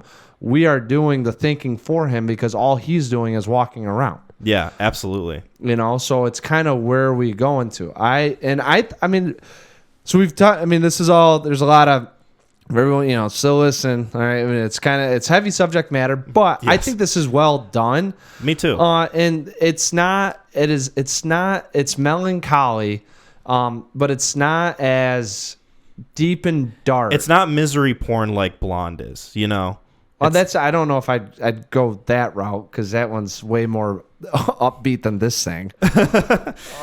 Because I mean, like, literally, it's not outright telling you, hey, you should be depressed about the things you're watching. I mean, you were going, what? Yes. I think this is a film. I guess I'm saying that this isn't 97 minutes of us just sitting around. And Blonde isn't. Wow, that was just shit. I mean, this isn't wrong. It's 97 minutes. It's like, dude, in the first probably 30 minutes, I mean, literally, he gets naked in a river, and then he goes around his house, walking around the house. I mean, that takes all of 25, 30 minutes. We haven't heard... The only dialogue we've heard is him singing Home on the Front. Home on the range. Yeah. where the deer and the antelope play. Yeah, like that's it. So it's kind of like, all right, what are we doing? But then there's some unique edits, and it's kind of it's interesting that where the director takes us and where it's going, and kind of how it overlaps or fits into where we're at, because we see different perspectives, but it always comes back to Blake's. There's a lot of really cool technical stuff that goes on in this movie that helped get me invested in what was going on. Like the scene where it's just that one shot that's on the window. It's like very slowly zooming out. But it's on the window, and it's Michael Pitt going through making this song and looping it with all these different instruments, and it kind of like cacophonies into something that almost becomes a song, and I'm like, wow, this is really fucking interesting and cool. Like, I really like what this movie is doing. Yeah. And then it would do things where it follows Michael Pitt walking, and then it just stops, but Michael Pitt keeps walking, and it's just on this bush for like 15 solid seconds, and it's like, I don't know how I feel about this necessarily. Like, that's a nice looking bush. It's cool. I like the vibe of it, but do I really need 15 seconds of looking at this bush? I get it that it kind of adds to the atmosphere and the sort of melancholy of it, and the sort of dissonance that the movie wants me to have with it. But I don't know. There was just a few things about it that I was like, all right, we can kind of let's get going here. Let's move on. There were a couple points of it. Yeah. 100%. Yeah. Like, I don't know. To me, it was more so Gus Van Sant getting a little carried away with it. Like, oh, let's look at this bush. I want to look at this bush, and I want to get real close with this bush and intimate with it. Well, it's such because it was passed by with Blake's presence. And so... How has the bush been impacted? Exactly. Yeah. I don't know. There was just a few things like that I was very... I don't know. I was struggling to kind of see the purpose in, and the sort of through line with it, but I think you have to do a couple things when it's like, hey, Blake, we're going to give you 6 lines of dialogue through this 97-minute film. Yeah. And there's only going to be probably 5 minutes total worth of speaking time. Well, actually, the monologue was a good 7 minutes, so or whatever it was. Yeah. So I think with anything that's kind of surrealism or, somewhat think of dissonance. Yeah. At least that's what I got out of it anyway. Yeah, and I just think that you have to have points of that. You just take a shot. I don't really. It's artsy. Hey, it's a little artsy. Yeah, there was some things in this movie that were reminding me of At Eternity's Gate quite a bit. Just certain things that were supposed to garner from shots of nature or shots of different things happening that are taking their time and going on for quite a long time, almost too long of a time, and just some decisions that feel like they're, I don't want to say pretentious, but like you said, it's artsy stuff. Yeah, exactly. I mean, I think there's a little bit more thinking that the director wants out of some of the stuff, and they take that shot and they say, all right, let's just, if they're really thinking and they're walking through his shoes, let's have him go, and we'll just leave the camera, we'll linger it on here, and let's, we'll have the audience kind of infer what they want to infer, whether it's where's Blake going or what's it all mean, or look at, let's just have it sit here. And I'm sure he could fucking tell you the whole thing. Like, he had a whole idea about what it was supposed to represent, what he wanted to do, and it's kind of like you flip a coin, either it works or it doesn't. Yeah. It's whatever you get out of it, however you interpret it when you view it. It's very much of the viewer's eyes, so yeah. It's just one of those things. What did you think of Michael Pitt and his performance? He was out. Part of the reason why I picked this movie is because we watched Funny Games. Right. I wanted to see on your Michael Pitt train. I was on the Michael Pitt train. I was like, I want to see more of this guy. He was. He didn't do. It wasn't good. It was fine. He was good. I'm trying to. I think he did the part of what the director wanted him to do. That's what I'm. It's hey. You're a failing. Like, he literally could have walked up to me like, you're a failing fucking actor and you are losing everything. No one wants you. Go. Like, that's it. Yeah. Now he played depression really well, and I think he sold it. And everything he was doing, but the thing, I think there's a certain aura around Kurt Cobain, and I think most people, and honestly, I mean, most people, if you watch the Sing, you probably think that's how he was too. Mm-hmm. You know, so I think it's definitely, I will say, so I watched it last night, I was like, wow, like, okay. And then I watched the documentary today, and I'm like, all right, like Kurt had more going on than that. I mean, they kind of did him a disservice. And I guess that's my question too. Do you think some people might view this movie and see that portrayal of a character that's basically Kurt Cobain and think of it as too caricature-y or too surface level? Like, man, I wanted this movie to like really go into Kurt's personality, and they did him dirty. It depends on how.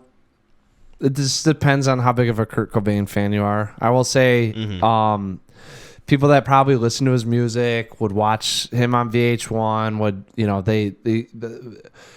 people talk about Kurt Cobain as sort of like a genius surrounding him, or what? I think really what he did is he took his own feelings, and how he felt in this world, and got it out through music. And a lot of people could relate through some of the messages that he was sending, but only Kurt really knew what he was expressing. Mm-hmm. And I think he tapped into a lot of people that didn't know how to express themselves the way that they felt, because if you're not, the all-American quarterback, sometimes it's like, well, I don't meet that standard, but at the same token, I don't know how to say I'm anything less than that, because that's failure on my end, Right. He was able to say, he literally grunges about just having a disposable body. I mean, he's a vessel in this world, and he didn't want to be a part of it, and that's what made him so tragic. So like, before I had watched that documentary,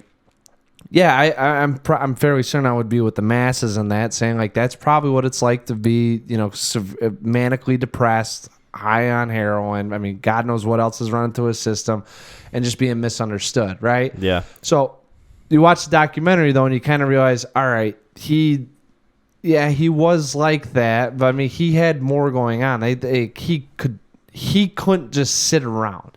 Mm-hmm. And which is like a lot of this film is just him kind of just like, I don't think he would have been able to do that. He'd have to be doing, I'm going off of watching 2 hours or something today, but it just feels like he had more going on than how they were portraying him. And that's why I think it feels more in the illusion of leading up through the last days versus, and maybe it's good that they called him Blake, and it's just a loose interpretation of what Kurt did, so you don't have to get as mad about it. Yeah, that line of fiction still being there, even as blurred as it is, kind of acting as a gateway of like, hey, you can't get too mad at me because it's not Kurt, right? It's Blake. Exactly. Yeah, it's not Nirvana, it's Norvina or whatever the fucking band name they picked for this was. I don't think they said it. I don't think so either. I think it was just the band members that were there. Yeah, which I didn't know. Were those two guys supposed to be Dave Grohl and the other guy? I don't think so, because didn't they have a sex scene? They did, but I mean, they kind of looked a little bit like them. That's the okay. Dave Grohl guy, especially. I'm the one that was sitting down and just like he's the one that was singing Venus and Furs. Yeah, him. Yeah, Scotty or whatever his name was. It's really funny. I'm watching that documentary today. Now, there are a couple things that pop up in this film, and we're good on time. Yeah, we're breezing through it. Yeah, I guess Cocaine Bear a little light. That's okay. We had a nearly 3-hour episode last time, so no. If we go under 2, I'm not worried about it. And this one too, Plus, we still got questions. So. Yeah. So, I'm watching. That sex scene came out of nowhere. Yes. Right. Yes, like it was kind of like. Okay. Well, to me, I was watching it, maybe trying to justify why they included it. Like, okay, maybe they're trying to show the hedonism of a rock star lifestyle and what it means to not give a fuck about who or what you're fucking. And it's like, okay, but you didn't have to show it so intimately and like make it almost like they were in love with each other. So but you learn a little bit about the grunge music, and I didn't really realize why it was called grunge, but I mean, there's a certain ethos that surrounds punk rock with sexuality, right? And that ability to not express yourself in terms or in ways in which you'd like to. And we'll talk about that because he puts on a dress, and there's a whole thing about... Yeah, Kurt said that he liked putting dresses on. Yeah. And there were other things too. Yeah, so I mean that's why, Venus and Furs is a song about BDSM, and that's why I think they incorporated it in here. And the ethos behind grunge is I am disposable. I'm not worthy, and a lot of how I feel means nothing to anyone. So I think they had that kind of tied in there just to drive across the point a little bit about, maybe some of what the genre, or the genre kind of stood for. Yeah, a little bit, So I mean it's kind of, but I felt bad for David Grohl and God, what's the other guy's Novellis or Novojak or whatever. Novojak, yeah, his name was. Well, I forget his first name. name. I'm talking about in real life, like yeah. So that scene happens, and it's like, well, this kind of just doesn't seem, good, well, stood up for anything. I have two other thoughts on it too that it could possibly be linked to. Sure. So there's a very similar scene in Elephant, and I was reading up a little bit about Gus Van Sant before I watched this movie, and he's a very prolific portrayal of gay characters kind of director. I think he directed Milk with Sean Penn. Really? No. I think he did. I'll look it up while you go on. All right, yeah, you verify. But there's a very similar scene in Elephant where there's two characters and all of a sudden they just start kissing, and they're both like dudes essentially. And it's like, okay, this was kind of out of nowhere. I wonder what he's trying to say with this. Yeah. If we're supposed to gather that these characters are still human, even though they're being portrayed in a very distant, almost inhuman way.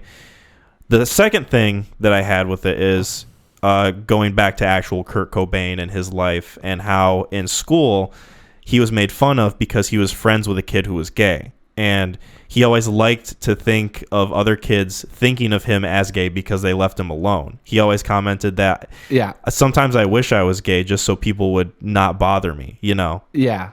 So I'm wondering if, like, which angle is this scene coming from, and why did he include it in as part of this movie? I would say it's up for, because I think it's up for an opinion, and I think we've already expressed 4 different possible things it could be. Right. I don't know. The other one I have too is there's a lot of with like repressed like sexuality or your repressed sexual orientation or your urgent, your desires, your once you get those that craving to do something, right? You're that repression of it, right? Drive it leads to worse libido. Huh? Libido? No, that's the drive to have. I'm talking about your mosquito. Like, my libido. Yeah. I could. Well. Anyways, I don't know if that had to play a part in it too. If they were trying to show, a little bit of this is where it's led to. I don't know. I mean, it was kind of. It felt like out of left field. I'll just say that. Yes, I agree with you. That's the biggest takeaway. And and the other one is David Grohl and the other guy, because like they have to be watching that film if they ever saw it and went like, "What the fuck?" Yeah, right. Because it's not vague. I don't think about who those characters are supposed to be. Like, the guy who plays Scotty definitely was meant to be like, hey, you're Dave Grohl, but you're not Dave Grohl. But I mean, you're Dave Grohl. Right. Like, let's not beat around the bush. 15-second pause. The bush was meant to be an innuendo, but also not. Oh, that bush. Yeah. Sure. The band. Because it's about music. But yeah, that was out of left field. And then there was another aspect of this movie I wanted to talk about too, which was the sort of commentary that it was making about the people around Blake's life. Yeah. Almost viewing what he's going through in a very selfish lens, and only being concerned about what they're going through. Like, oh, Blake's on another bender again, like he's escaped rehab essentially. We're going to go and make sure that he gets back, and we're going to hire a private detective, which I guess in real life Courtney Love hired a PI in order to find Kurt Cobain. But this movie makes it feel like the characters in this person's life only care about him in terms of what he can bring them, or like what sort of monetary value they can get out of him. Like, oh, we need you to go back on tour. We need you to get better so you can perform music again. Or, hey man, can you help me with this song I've been working on? I can see you're clearly going through a lot of shit right now, but I want to talk to you about my issues. It's like, I don't know. It's an interesting decision that the movie makes, and I don't know how true to life that is with Kurt Cobain and like the people around him. Well, here's the thing that you got. This will only be for people that were a part of the situation. Because I mean, and I'm sure you could probably do some reading, but at this point, I mean, I don't know if anyone's gonna be real genuine about how things were going. But I mean, the guy was struggling, and I mean, look what happened. And it's like, at the same token, how many times can you try to help someone before you just realize that they don't want to be helped? Mm-hmm. You know, and it's his decision and what he chooses to do. So, as opposed, like in terms of real life stuff, I don't know. The one guy that I watched today, I mean, he was talking about it, and he said, "Yeah, I mean, I guess all the signs were there," and it's like, how long did it take to see those signs? Right. Like, what the fuck are you talking about? Yeah. You know. So what they were doing today, I think they were trying to show how isolated he was, because it's kind of funny. You have people that aren't a part of the compound of the mansion searching for him, and then the people inside the mansion want to leave him. Mm-hmm. You know, they're not really interested in what he's doing. Yeah. So he's living in this sort of isolation chamber too of his own mind, because the people out there that are trying to find him, he's escaping, and the ones that he's surrounded by don't want to be a part of him. Right, exactly. You know, so I mean, as to how true it was, I don't know. I mean, the dude, you ADHD, manic depressive, or bipolar, like, yeah, you're on, and you don't really give a shit about. Yeah, it's interesting the stands that he would take is what I guess I'd be thinking about too. I mean, it's very, very counterculture. What did he say? He's got a song about aliens. He says, you know, I wish I were an alien, then I could see the world, and I wouldn't have to see the world through this opinionated lens. You know, our culture is all formed by opinions, opinions of what you should do, you know, and so he had a really hard time with just accepting people in society. Just people in general. Thought everyone was phony. Yeah. I don't know, just like regardless too of Kurt Cobain as a real person, it was interesting that was a huge aspect of the movie, that whole isolation and how separated he felt from everybody. It's very and true, that contributing to his suicide in a way, because like that final scene, not final scene, but one of the very last scenes of the movie where they all get in the car and the one guy just kind of stops and sees that he's in the greenhouse, and he just kind of looks at him for a second, and like, you know, he's not going to go over there and help him. You know that he's not going to like try to save him or anything, and he just slowly goes back in the car. But that's the closest in the movie that you get, I think, to any person in that film kind of genuinely showing feelings towards him, even if he himself can't see it. Yeah, well, the other guy that was searching for him that he's running from. Exactly. Like, that's the one that I'm like... and you can tell that guy's not being genuine because he's got a private investigator with him. Like, if he cared about him, he probably wouldn't have him with him. And I think that's kind of what the movie's goal in showing that was. That's where I get into a lot of, like, there's artsy to me, and then there's real life, you know? Yes. And I go, yeah, the guy is a private investigator, but obviously they can't do anything. This is how I would view it. If they're like, imagine there's an EMT guy in the car instead of a private investigator, right? Mm-hmm. Does that all of a sudden change the help that he's getting, Kurt? Do we still think that the guy cares less about him or is indifferent about him just because it's a different job title? Like, that's where, like, to me, those lines get a little blurry, if you will, in terms of what's actually the motivation of the person next to him. Just because the the title of the person over here suggests that this guy doesn't care, he's just trying to get. But to me, it's like, obviously no one can help him, so you need to bring in someone. Now, maybe if Dwayne "The Rock" Johnson's sitting there, is it any different? If it's like, man, Dwayne I have to use him to help him now. Like it's out of my control. So that's where everyone was giving. I mean, that guy got shit, and he said, I'm fake, I'm a phony. People, the guys don't like me. Forgot exactly what was said about him because I think that he got brought up a couple times and everyone's like, man, what a fucking asshole. Yeah, they were like driving by him and they were like, fucking douchebag or like something. Yeah. And I'm like, dickhead. And it's like, I know there's a private investigator, so the other aspect of it too is when it's for Courtney Love, it's like, what was her interest out of this? Why did she hire a private investigator? But like of the time, I'm just like, oh, this, whatever he can do to get Kurt out of here, because at some point you're gonna have to be the bad guy. Like you're gonna have to call a detective, or you're gonna have to call a cop, or you're gonna have to bring in a therapist. Like at some point, and that's just where it's an interesting thing for me is like, well, at what point as people, if we see a friend in need that chooses to neglect or refrain from our help, at what point do we just say, all right, I can't help you. You've made that choice on your own that you don't want my help. And I think that to me was what was more interesting of what was going on. And that's why I have a hard time sometimes watching this, because it's like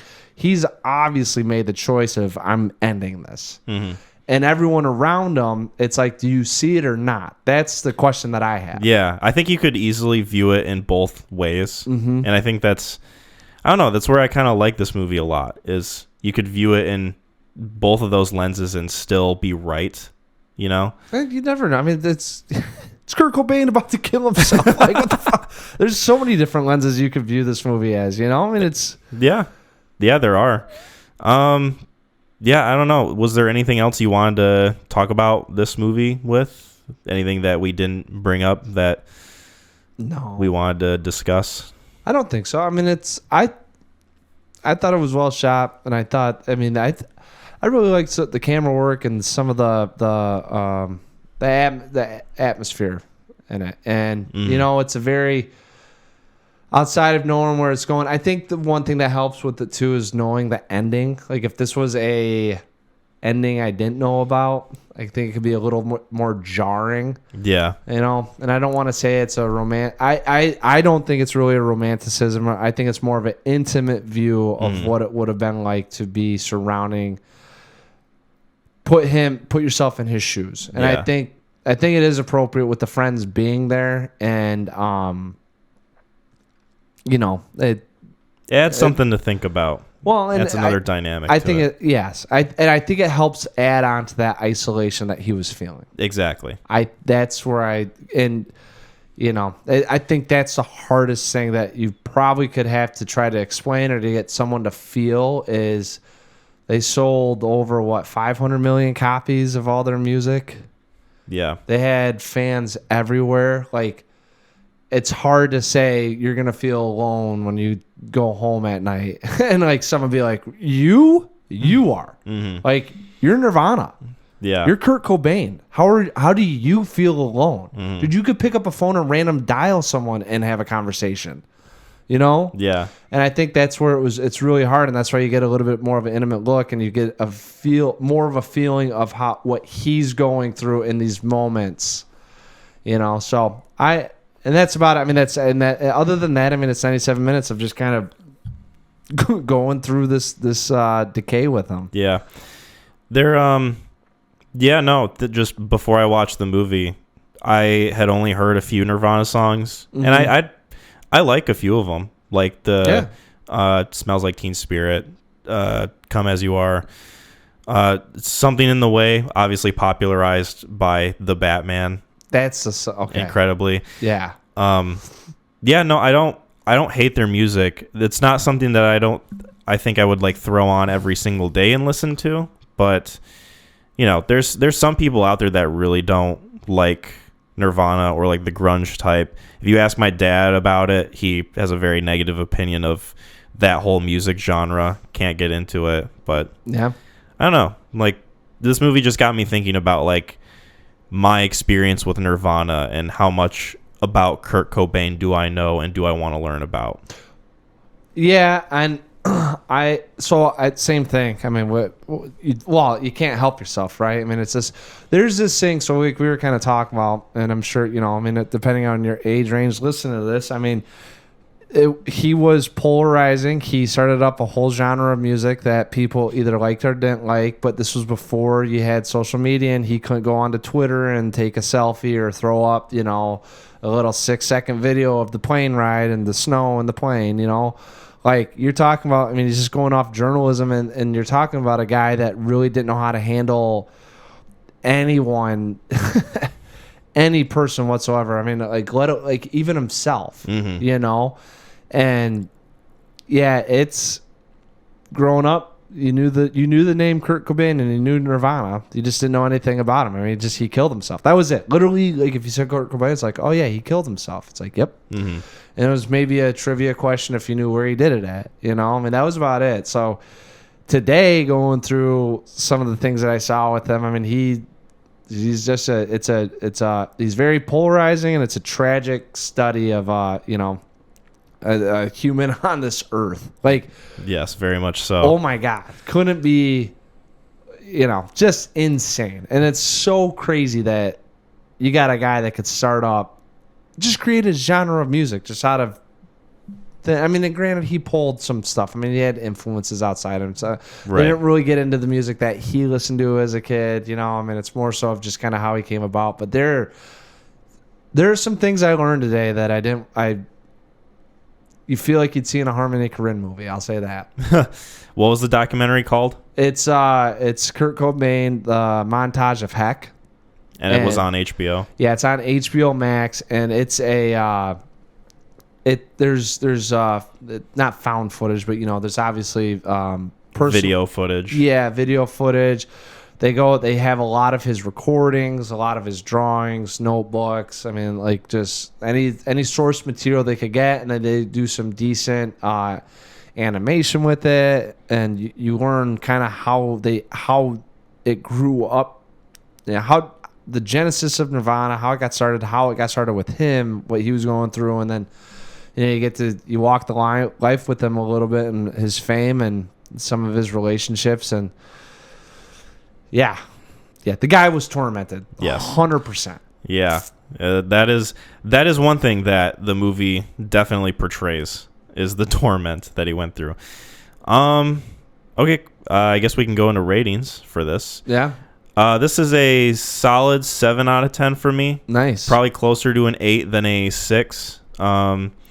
Yeah, if I ever watch this again, I mean, who knows where my rating will go, but this is probably one that I'm going to have to let sit for a while, just kind of think about the subject matter, just what I watched exactly, how I feel about it. But overall, I really liked it. So there you have that. Yeah. What about you?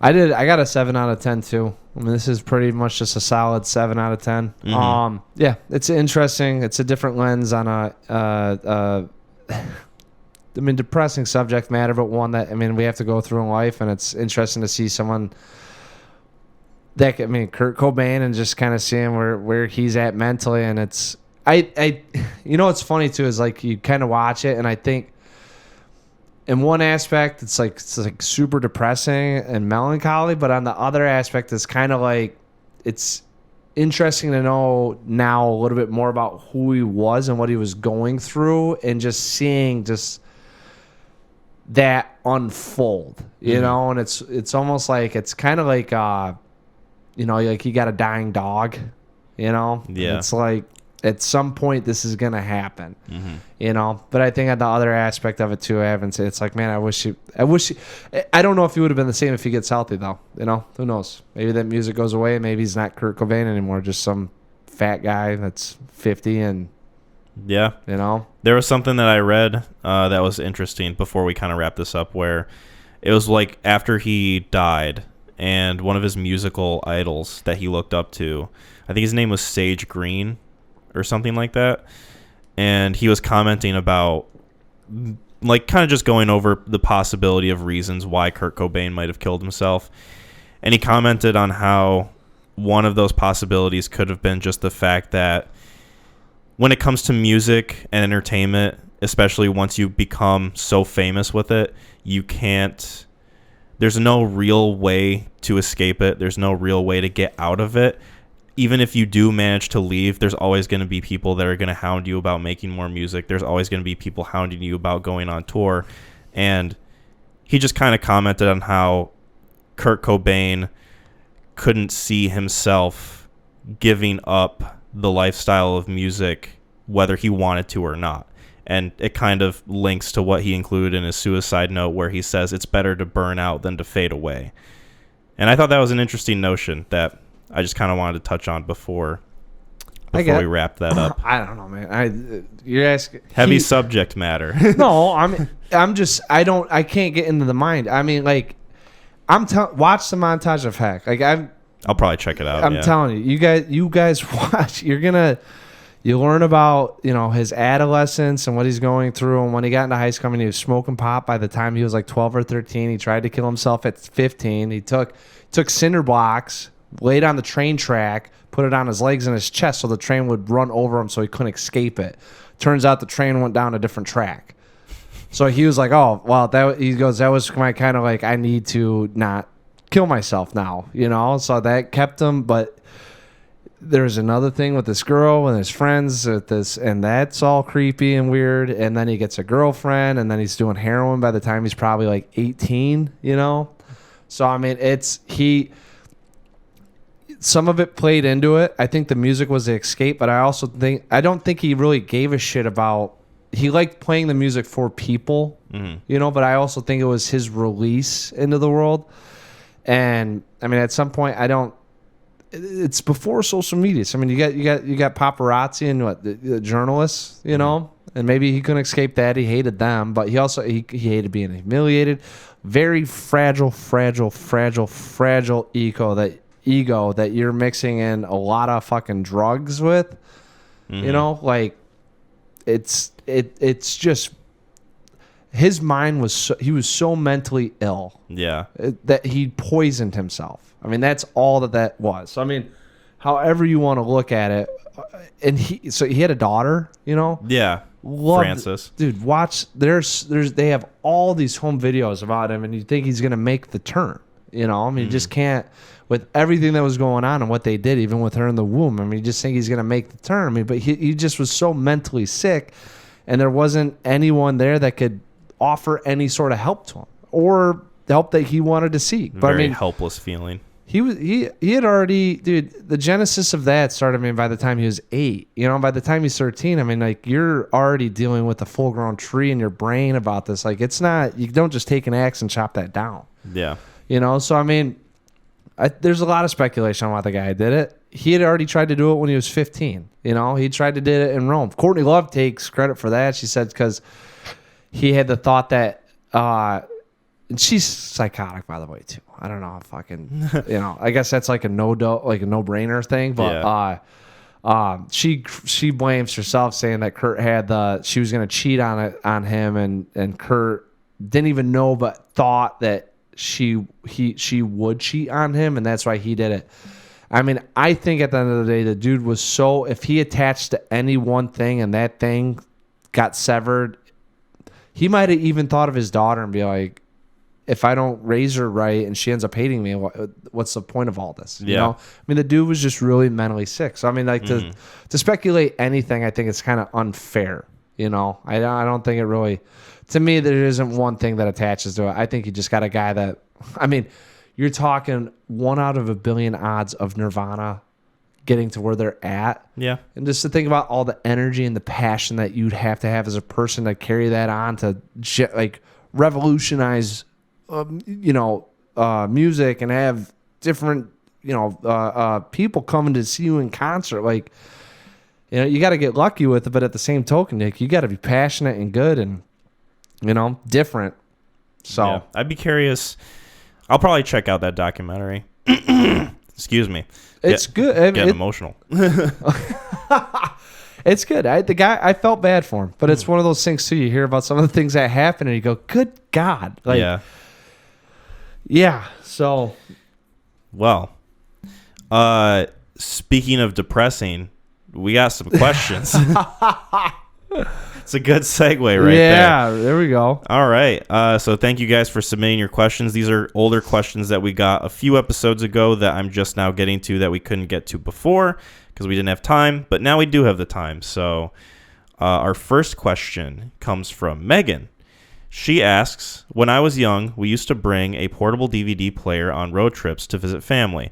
Now I mostly travel by plane and download movies from Netflix to my iPad. Do you have any favorite travel movies? Favorite travel movies, McClain? Liar, Liar, The Waterboy, Independence Day. Oh, you had those at the ready. Well, no, I don't really travel all that much, but my mom, we had a 2003, 2005 Ford Windstar, and there was a VHS player in it. So anytime I took the van, I would, instead of listening to music, I would put in those were the 3 movies that we had in the car. Yeah. Or no, sorry, Austin Powers and the Spy Who Shagged Me, not Independence Day. Important distinction. Yes, the second one, not the first one. So I would put one of those films in, and I could fast forward it to, if I knew it was going to be a 20-minute drive, I would fast forward it to a certain part. I could listen for 20 minutes. So that would probably be, like, as of now, like if I had to, like if it was like you gotta, pick something out right now, that'd probably be it. Yeah. Depending on the trip, though. I mean, if you're going for 3 hours or something like that, I might grab a Lord of the Rings. Yeah, make it a journey. Yeah. On the journey. Yeah.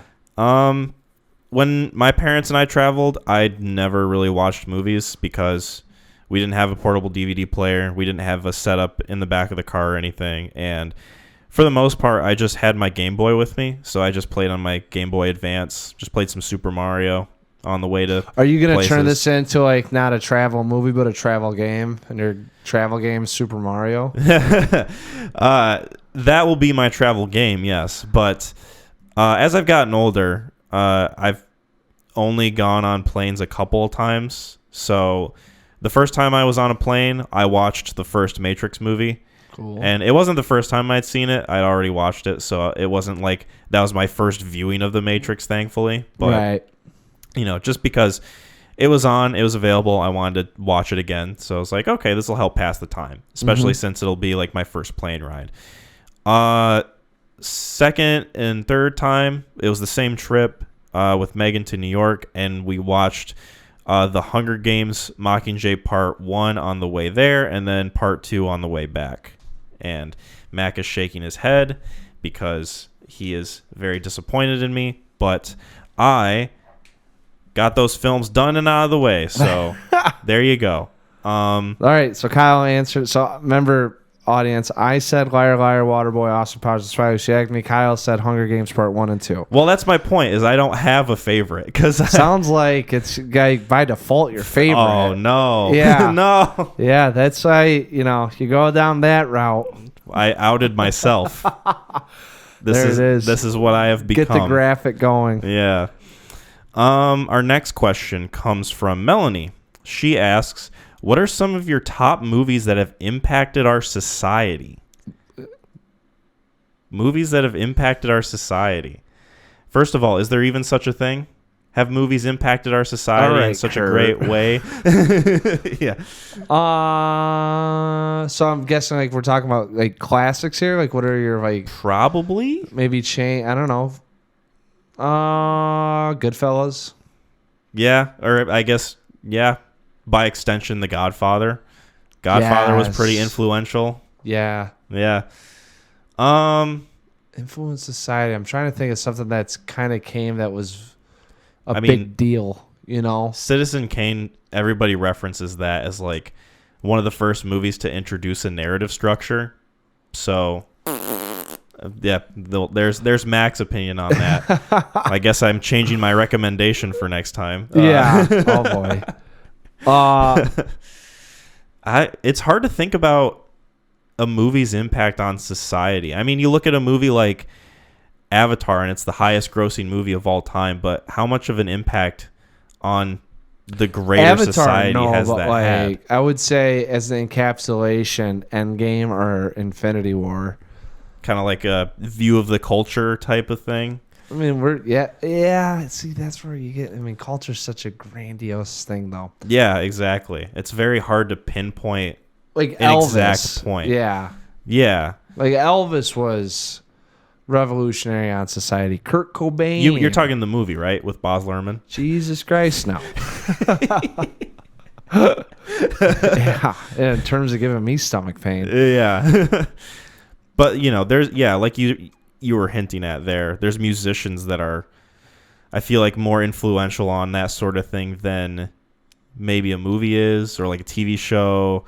There's definitely cultural significance that movies have, but I don't know how well that correlates with having an impact on society, Yeah. Does it really change us? Right. Yeah, I don't know. I think it's a little harder expressionism through film in terms of like, because I don't think there's been a movie that's come out that's changed like a system of government or the way we do economics or like the housing market or anything. You're talking higher concepts here. I mean, I'm trying to think about maybe how kids dressed or, language, or maybe it. Do you think Grease had an impact, or was that just more of a portrayal of the culture? I have a hard time. I'm trying to think of something like recently, or at least, like if you talk about Scorsese and Ford Coppola and all those guys, maybe the way that it is shot and being like on location, or some of the different camera techniques, or the way that we viewed film and we operated the camera and the different viewpoints we could get and how we'd express it. Yeah. Like you could kind of talk like in the 70s. So I'm trying to think like that maybe impacts film more than society. So Like- I don't know what has kind of come out, because like Stanley Kubrick, essentially. yeah, but music comes out and it that'll change your mood, and that is all of 4 minutes, and there's a lot of like we were talking about with grunge, a lot of people could relate and they felt that they were being talked to, with that style of music going on, and that they could express themselves now, like you don't have that with a film. Like you don't just grab a film and throw it on and say, everyone, I want you to watch this, and this is how I live my life. Yeah, and you're watching Taxi Driver. Yeah, and you're like 2.5 hours of sitting down, and people are like, oh, wow, okay. You're fucking nuts. I think like when you, honestly, like you take Last Days with Van Sant, I think it's a little bit more of an intimate and a deeper look at life and how fragile it is and what it, kind of like what it could be, or being, however you want to view it, and that will impact you at a micro level. It's a very personal level, yes. Yes, and I think that's usually how films go, is that you sometimes with the structure, like if you talk about influencing society, you can go back into the 40s with the war propaganda and the five the directors that were influential with war propaganda and getting people out and going to serve the country, and being on the battlegrounds. I think it's just a little tougher. So, in a long-winded way, I don't have an answer. I can't really think of anything right now, and I'm sure, we'll come through and someone will say something. I'll probably be like, oh, that makes sense. I just, I'm thinking on a huge scale right now. It's kind of hard just rifling through my head what would, you know. I think my answer would be Shazam, Fury of the Gods. Wow. That's my top movie. We did talk about it today, and you see what's going on with The Rock Johnson. Just wait. What if he gets out of film because of this? Oh, yeah. There's a huge cultural shift against The Rock after this whole thing unfolds. Oh, man. That would have a big impact on society in a way, maybe. I don't know. How they view a certain person. Cancel culture in a way.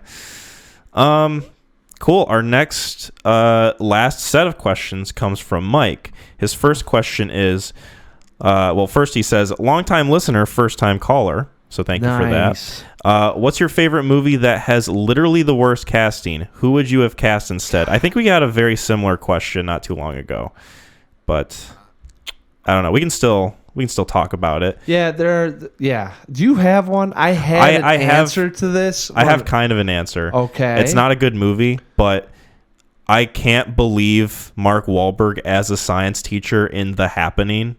Like, it just doesn't make any sense to me. He said one of your favorite movies, though, right? Doesn't he say like? Oh, he does. Yeah. I mean, that one is kind of a favorite in a way. Happening? I liked it in all the ways. I should have just let you didn't go. Want me to. So we have Kyle admitting to what Hunger Games is his go-to movie on travel flights, and Happening's one of his favorite. Can films. I sue you for entrapment, even though you're not a cop? Can I do that?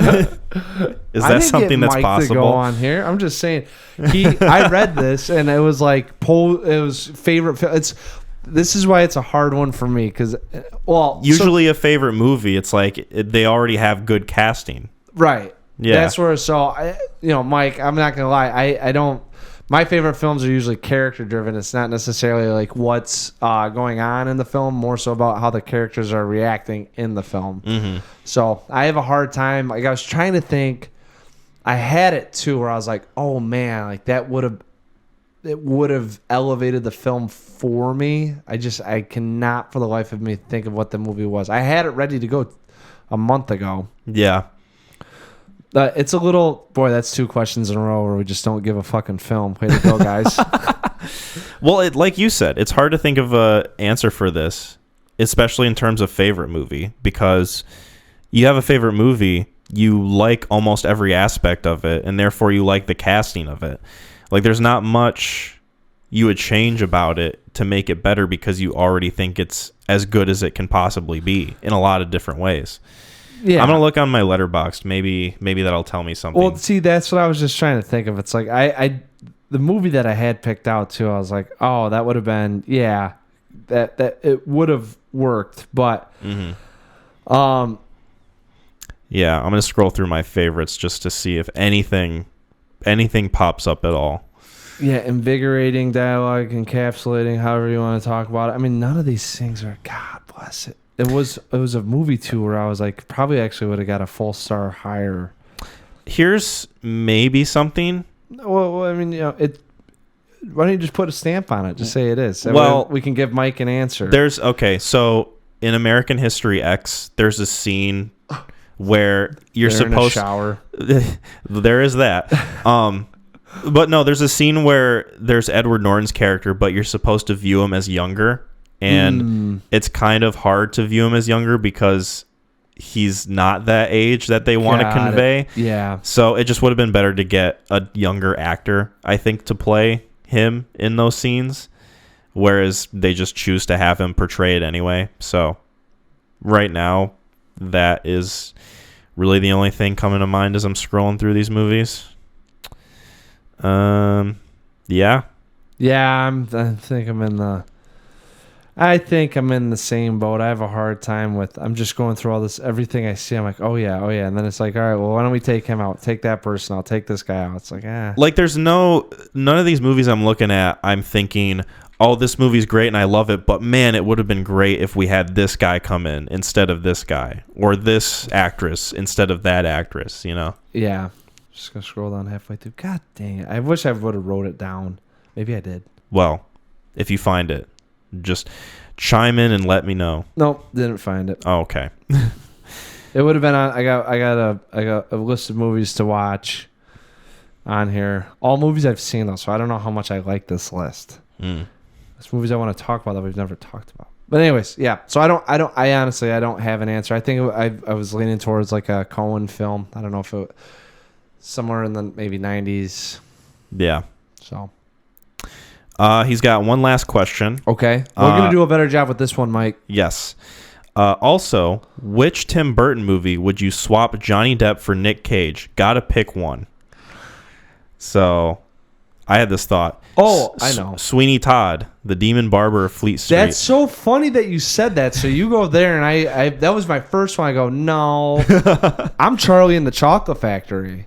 Oh, yeah, that would have been fucking good. Because Nick Cage is going to put a really weird twist on Willy Wonka. Yeah. That would have been not do the weird Johnny Depp thing. Because Johnny Depp is he's weird, but it always feels too purposefully weird. Hey, what are you doing there? Hey, look at the blue guys. Let's go. Yeah. Look at how quirky I'm being. Aren't I weird? And then Nick Cage would add something to it that would actually make it a little bit disturbing. Yes. He'd fucking creep you out. And I think that would have been a smart choice. He wouldn't have even had the voice. It would have just been like Nick Cage. Like, you were like, that's just Nick Cage as like it's not even Willy Wonka, it's just Nick Cage. Yeah. You know? And that's what would have been off-putting about it, you know? Especially like when some of those like real life moments happen and it's like he just sucks you out of like it's just this is actually going on. I just had a thought. Okay. Instead of Tom Cruise in War of the Worlds, it's Nick Cage. Maybe I'm a little bit more onto that idea than you are. Okay, we're moving on. Here's the thing. All right. We're getting into the here's the thing mode with Mac. That movie's already kind of don't know what I am. Mm-hmm. Anytime Nick Cage gets thrust into something, at least now, it's like it's almost like a meme. Mm-hmm. You know, the movie. It's just the movie's just gonna be a meme. Yeah. You know, it's so you can't take it seriously. So like War of the Worlds, if he's in that, how do you have something that Spielberg's trying to convey as being real versus Nick Cage and you being like, what is he doing? Yeah. You know, like it'd just be there'd be two different contrasts. I don't know. I just want to see a version of it with Nick Cage. That's all I really want. You could put Nick Cage in it. I'd love to see Nick Cage in The Happening. Yes. That would have made the movie a lot better, honestly. Well, hey, it's one of your favorites. So fucking. What other movies does he got? So yeah, we said Sweeney Todd. There's Edward Scissorhands. I haven't seen Edward Scissorhands, so I don't know. He probably would have did the same thing Depp did, I think. Yeah, I don't know if like how different of a performance that would have been. No, I think it would have been close. Willy Wonka, or not Willy Wonka, Alice in Wonderland, where he's the Mad Hatter. Probably that would have been all right, but probably around the same. Those are movies that I really couldn't give two shits about. Right. Like I have no interest in watching those ones. Like less than The Hunger Games. It's just like you like doing like I will never ever ever watch it, and then I gotta go like, hey, we're gonna do Alice in Wonderland. Yeah, that's your cue. That's according to the script that I wrote out. Yeah. So Mac, you're reading the notes right? Yeah. You did your homework. Yeah. I trust. So there's that. I don't think we had any more for that one, did we? For that question. I'm trying to think. Unless there's other. Had one other. No, I'm good. I had read both those questions. So I mean, I already had Willy Wonka picked out. I thought that movie got Johnny Drip, Johnny Drip, baby. He's got the drip, man. He made that thing like 3 stars less. He was awful. In Willy Wonka? Yeah. I have not seen it in so long. I don't remember much from it. Saw it in theaters. Oh, congratulations. Nope. Or I'm sorry. Dude. There was Dark Shadows. I guess that was directed by Tim Burton. Yeah. It's Vampire with Johnny Depp. It's like I haven't seen it. There's Renfield coming out. We're already getting a Nick Cage vampire movie. Oh. Which we've already gotten kind of with Vampire's Kiss, but I don't know if I'd really count that. I don't. Because it's just him thinking he's a vampire the entire time. But I don't know. It's hard to classify that one. That one's just in a league of its own. Yeah. All right.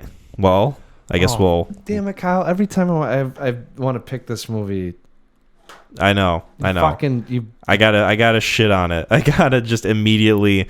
No, it's just we have a theme. We can't go back to sad and depressing. Well, with that bit of business out of the way, yeah, right there we go. You get to make a film pick recommendation, which it probably feels like you haven't been able to do that in a while since we talked about the Oscars and then we had my pick lined up. So many films I've seen, and even the films that I'm going to here I've seen. Yeah. So are we saying what other movie we're doing, or do people just kind of? Why don't you do that one and why I kind of toss a coin here? Yeah, we kind of talked about it before we recorded, but we're probably going to talk about the new John Wick film, John Wick Chapter 4. So that will be on the docket for episode 43. And then whatever else Mac picks for. So we'll do John Wick. You know what? Maybe we'll just do 2 action films. We're gonna do it. Let's just do it. I want to watch this film again. It's got some good actors in it. Reign of Fire. Reign of Fire. I'm gonna look that up. That? Is it RAIN or REIGN? That one. Okay. Reign of Fire. The title sounds familiar. Is this the one with... Oh, hell yeah. It's the Christian Bale, Matthew McConaughey one. Have you seen this? I've heard of this. Oh, there we go. I have not seen it. All right. Well, just that, your face alone is priceless for us to do this. I'm really, just based on the poster that I'm looking at right now, dude. I'm fucking pumped to see this. It'll go well with John Wick. I'm so excited. For you guys that got through Last Days... We're gonna have a little bit more of an upbeat episode next time. We'll do a little pick me up for you on the next one. Yeah, this one is an episode you can put on while listening to Nirvana. Next one will be you can listen to our episode while having on AC/DC. It looks like, dude, you can just be out. You'll just be like vacuuming your living room having this on. We're gonna be bringing the noise. You don't even need music. Exactly. Our voices are gonna be the tunes that will pleasure your eardrobes. Earlobes. There we go. I just made up a whole new term. Cool. Awesome. So if you guys don't want to be spoiled for Reign of Fire, directed by Bob, what was his name? I had it up, but I did not read the full thing. Oh boy. Rob Bowman. Nice. So not Bob. Directed by Rob Bowman, came out 2002, and John Wick Chapter 4. Be sure to check those movies out before episode 43. Thank you guys for listening to us. You can find us on YouTube, Spotify, and Apple Podcasts. We're also on www.neoncrewpodcast.com. I've been putting out some more reviews, some more clip stuff, and we're on various social medias. Check out our Facebook and our YouTube community page. I'll post on those as often as I can. And appreciate you guys listening. McClain, is there anything else that we need to do before we wrap? Hell yeah, baby. WWTHD. Bye, everyone.